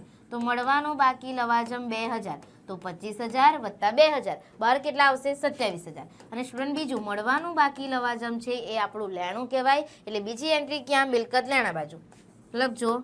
મળવાનું બાકી લવાજમ 2000, મળવાનું બાકી લવાજમ કેટલું આવશે 2000. ચાલો બીજો હવાલો, રંગ રોગાન ખર્ચનો 2/3 ભાગ આવતા વર્ષ માટે લઈ જવાનો છે. પહેલા તો કાચા સરવાયામાં જુઓ કે રંગ રોગાન ખર્ચ છે કેટલો 9000, તો ખર્ચ બાજુ લખો અહીંયા રંગ રોગાન ખર્ચ 9000, ઇન કોલમ લખજો રંગ રોગાન ખર્ચ 9000 માઇનસ 2/3 ભાગ આવતા વર્ષ માટે. ચાલો તો કરો 9000 ગુણ્યા 2/3 કેટલા છે 6000. તો સ્ટુડન્ટ 9000 માંથી 6000 માઇનસ કરીશું તો બહાર કેટલા આવશે 3000. આવતા વર્ષ માટે લઈ જવાના એટલે એડવાન્સ પેમેન્ટ કર્યું તો અગાઉથી ચૂકવેલ રંગ રોગાન ખર્ચ ક્યાં લખાય મિલકત લેણા બાજુ. તો લખીએ અહીં અગાઉથી ચૂકવેલ રંગ રોગાન ખર્ચ કેટલો 6000 કે 3000 6000. ચાલો તો બીજો હવાલો પણ તમારો કમ્પ્લીટ. નંબર 3, વપરાયા વગરની સ્ટેશનરી ₹100ની છે. તો પહેલા તો કાચા સરવાયામાં જુઓ સ્ટેશનરી છપામણી છે કેટલી 2000. તો સ્ટુડન્ટ ખર્ચ બાજુ અહીંયા આપણે લખીશું સ્ટેશનરી છપામણી. સ્ટેશનરી છપામણી કેટલાની છે તો કે 2000ની. ચાલો એમાંથી વપરાયા વગરની કેટલી સ્ટુડન્ટ તો કે વપરાયા વગરની છે ₹100ની. એટલે સ્ટેશનરી ખર્ચ ખરેખર તમારો કેટલો થયો 1900 થયો. તો આ સ્ટેશનરી સ્ટોક તો એ તો આપણી મિલકત કહેવાય ને. તો મિલકત લેણા બાજુ લખીશું સ્ટેશનરી સ્ટોક કેટલો 100. તો આ ત્રીજો હવાલો પણ તમારો કમ્પ્લીટ. ત્યાર પછી ચોથા નંબરનો હવાલો, ક્લબનું મકાન, રમતગમતના સાધનો અને ફર્નિચર પર 10% ઘસારો ગણો. ચાલો તો પહેલા તો મિલકત બાજુ વારા ફરતી લખતા જઈશું. ક્લબનું મકાન શું લખીએ ક્લબનું મકાન. તો જુઓ ક્લબનું મકાન છે કેટલું તો કે 35000 મને દેખાય છે. તો લખીએ ક્લબનું મકાન 35000. ઘસારો કેટલો ગણવાનો છે તો કે 10%. તો માઇનસ કરીશું અહીંયાથી ઘસારો 10%. ચાલો તો કરીએ 35000 ગુણ્યા 10% કેટલા આવે છે 3500. માઇનસ કરો તો કે 31500. ચાલો ત્યાર પછી આગળ કોના પર ઘસારો ગણવાનો છે તો કે રમતના સાધનો પર. તો લખીએ સ્ટુડન્ટ રમતના સાધનો. ચાલો જુઓ રમતના સાધનો આપ્યા કેટલા છે આપણને રમતગમતના સાધનો તો કે 10000 આપ્યા છે. તો લખો રમતગમતના સાધનો 10000 માઇનસ ઘસારો કેટલો તો કે 10%. તો સ્ટુડન્ટ 10000ના 10% કેટલા થાય 1000 એટલે બહાર આવી જશે 9000. ચાલો પછી કોના પર ઘસારો ગણવાનો કીધો છે ફર્નિચર પર. તો અહીંયા આપણે લખીશું ફર્નિચર. ચાલો તો જુઓ ફર્નિચર છે કેટલું આપણું તો કે ફર્નિચર આપ્યું છે આપણને 8000. કેટલું આપ્યું છે ફર્નિચર 8000 માઇનસ ઘસારો કેટલા ટકા 10%. તો 8000ના 8% કેટલા થાય 800 એટલે અહીંયા આવી જશે 7200. ચાલો તો હવે ઘસારાની બીજી એન્ટ્રી ક્યાં આપીશું ઉપજ ખર્ચ ખાતામાં. ચાલો તો ઉપજ ખર્ચ ખાતામાં અહીંયા આપણે લખીએ સૌપ્રથમ ઘસારો એમાં લખીશું સૌપ્રથમ ક્લબનું મકાન. ઇન કોલમ લખો ક્લબનું મકાન. બહાર લખો તો પણ વાંધો નથી. કેટલા લખીશું 3500. ત્યાર પછી સાધનો તો કે સાધન ઉપર કેટલો ઘસારો છે 1000 અને આગળ ફર્નિચર તો ફર્નિચર પર કેટલો છે 800. ચાલો બધાનું ટોટલ કરી દો 3500 પ્લસ 1000 પ્લસ 800. 3500 પ્લસ 1000 પ્લસ 800 કેટલા આવે છે 5300. સ્ટુડન્ટ આ આપણી ચોથા હવાલાની એન્ટ્રી પણ કમ્પ્લીટ થઈ ગઈ.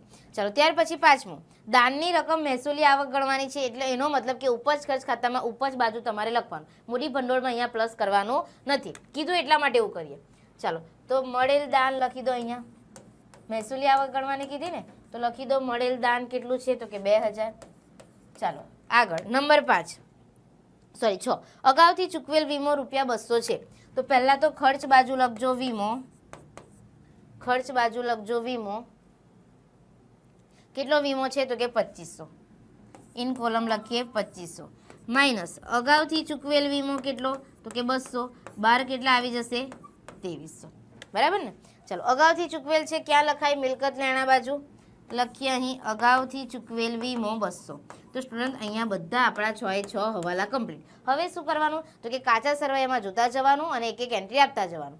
ચાલો સૌપ્રથમ રંગ રોગાન ખર્ચ તો કે આવી ગયો. હા, સ્ટેશનરી છપામણી એ પણ આવી ગયું. મૂડી ભંડોળ કેટલું છે 36,000. તો સ્ટુડન્ટ પાકા સરવૈયામાં સૌપ્રથમ આપણે લખીશું મૂડી ભંડોળ ઇન કોલમ લખજો 36,000. ત્યાર પછી આગળ મળેલ દાન તો કે આવી ગયું. રોકડ સિલક 3,000. ક્યાં લખીશું? મિલકત લેણા બાજુ લખીએ રોકડ સિલક 3,000. રોકડ સિલક 3,000. ત્યાર પછી આગળ બેંક ઓવરડ્રાફ્ટ 1,000. ક્યાં આવશે? મૂડી દેવા બાજુ લખો બેંક ઓવરડ્રાફ્ટ કેટલો આપ્યો છે 1,000. ત્યાર પછી 12% લોન એ પણ ક્યાં આવે? મૂડી દેવા બાજુ જ. અને ક્યારે લીધી છે છોકરાઓ? જુઓ 1/4/14. અને જુઓ આપણું વર્ષ પૂરું ક્યારે થાય છે તો કે 31/3/15 ના રોજ. એટલે આખા વર્ષનું વ્યાજ ચૂકવવું પડશે આપણે, બરાબર? તો લખીએ 12%ની લોન 15,000. 12%ની લોન 15,000. ચાલો છોકરાઓ, તો 15,000 ના 12% કરો, કેટલું વ્યાજ ચૂકવવાનું થાય છે આપણે? 15,000 ગુણ્યા 12%. તમારે 1,800 રૂપિયા વ્યાજ ચૂકવવું જોઈએ. તો તમે ચૂકવો છો કેટલું તો કે લોન પર વ્યાજ તમે 900 રૂપિયા ચૂકવ્યું. એનો મતલબ હજુ કેટલું ચૂકવવાનું બાકી? 900. તો સ્ટુડન્ટ અહીંયા આપણે ખર્ચા બાજુ પહેલાં લખવું પડે કે લોન પર વ્યાજ મેં 900 રૂપિયા ચૂકવી દીધું, પણ ટોટલ 1,800 થાય છે.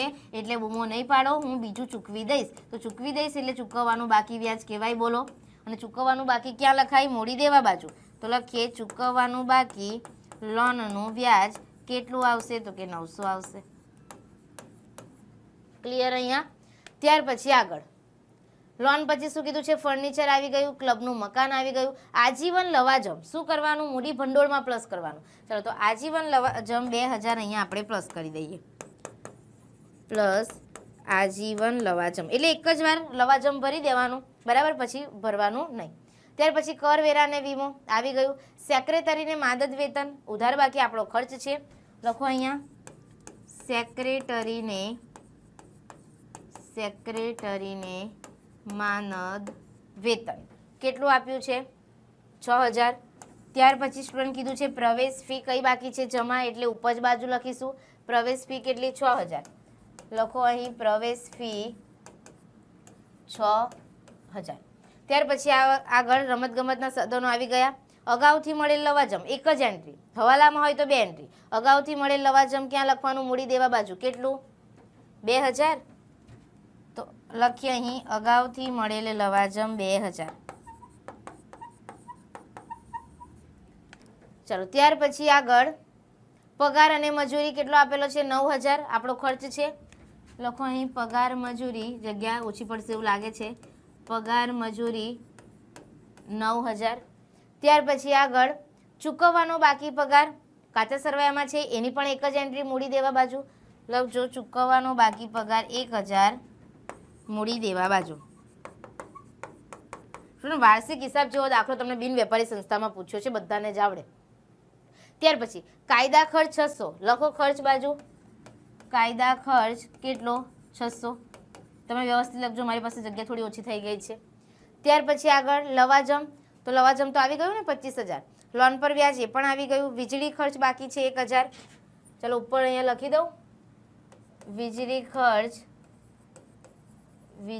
ખર્ચ કેટલો? 1,000. ત્યાર પછી ઇલેક્ટ્રિક ફિટિંગ્સ એ આપણી મિલકત કહેવાય, ઉધાર બાકી છે, બરાબર? મિલકત સાઈડ લખો 4,000 ઇલેક્ટ્રિક ફિટિંગ્સ. ત્યાર પછી આગળ ખાનાનું ભાડું જમા બાકી છે એટલે આપણી આવક, તો લખો અહીં ઉપજ બાજુ ખાનાનું ભાડું કેટલું આવશે? 1,000. ચાલો છોકરાઓ હવે ટોટલ કરો, કઈ બાજુનું ટોટલ વધારે લાગે છે? જમા બાજુ. તો કરીએ 27,000 પ્લસ 2,000 પ્લસ 6,000 પ્લસ 1,000. ચાલો ટોટલ તમારું કેટલું આવે છે? જુઓ 36,000. તો મારી પાસે અહીંયા જગ્યા નથી છતાં પણ હું લખું છું અહીંયા 36,000. આ બાજુનું ટોટલ પણ એ જ આવશે, એમાંથી માઇનસ કરીએ. પહેલાં તો 1,000 minus 3,000 minus 1,900 minus 5,300 minus 2,300 minus 1,800 minus 6,000 minus 9,000 minus 600. તો સ્ટુડન્ટ તમારો આવકનો વધારો આવે છે અહીંયા 5,100. કેટલો આવે છે? 5100 અહીંયા લખું છું સાઈડ પર, બરાબર. શું લખશો? આવકનો વધારો. શું લખશો? આવકનો વધારો. ચાલો, તો ખર્ચ કરતા આવકનો જે વધારો આવ્યો, ખર્ચ કરતા ઉપજનો વધારો એવું લખો. ચાલો, ખર્ચ કરતા ઉપજનો વધારો. ટૂંકમાં જેને આમાં કન્ફ્યુઝન થતી હોય એટલું યાદ રાખજો કે ઉધાર બાજુ અત્યાર સુધી આપણે શું શોધતા હતા? ઉધાર બાજુ ડિફરન્સ આવે તો શું લખતા હતા? નફો. તો નફો તમે મોડીમાં શું કરો? પ્લસ કરો ને. તો એટલું યાદ રાખો, ઉધાર બાજુ તફાવત આવે તો મોડી ભંડોળમાં પ્લસ કરવા. ક્લિયર? હવે તો આ ખર્ચ કરતા ઉપજનો જે વધારો આવ્યો એ આપણે પ્લસ કરી દઈએ અહીંયા 5100. ઉપજ જ વધારે હતી ને.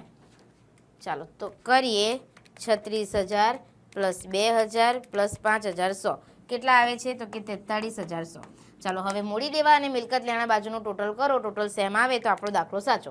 43100 વત્તા 1000 વત્તા 15000 વત્તા 900 વત્તા 2000 વત્તા 1000. તો છોકરાઓ તમારું ટોટલ આવે છે અહીંયા 63000. ચેક કરીએ મિલકત લેણા બાજુ 63000 આવે છે કે નહીં. ચાલો, તો કરીએ 2000 plus 6000 plus 100 plus 31500 plus 9000 plus 7200 plus 200 plus 3000 plus 4000 કેટલા આવે છે? આવી ગયા 63000. ચાલો, ખુશ થઈ જાઓ. 14માંથી 14 માર્ક્સ બેઠા.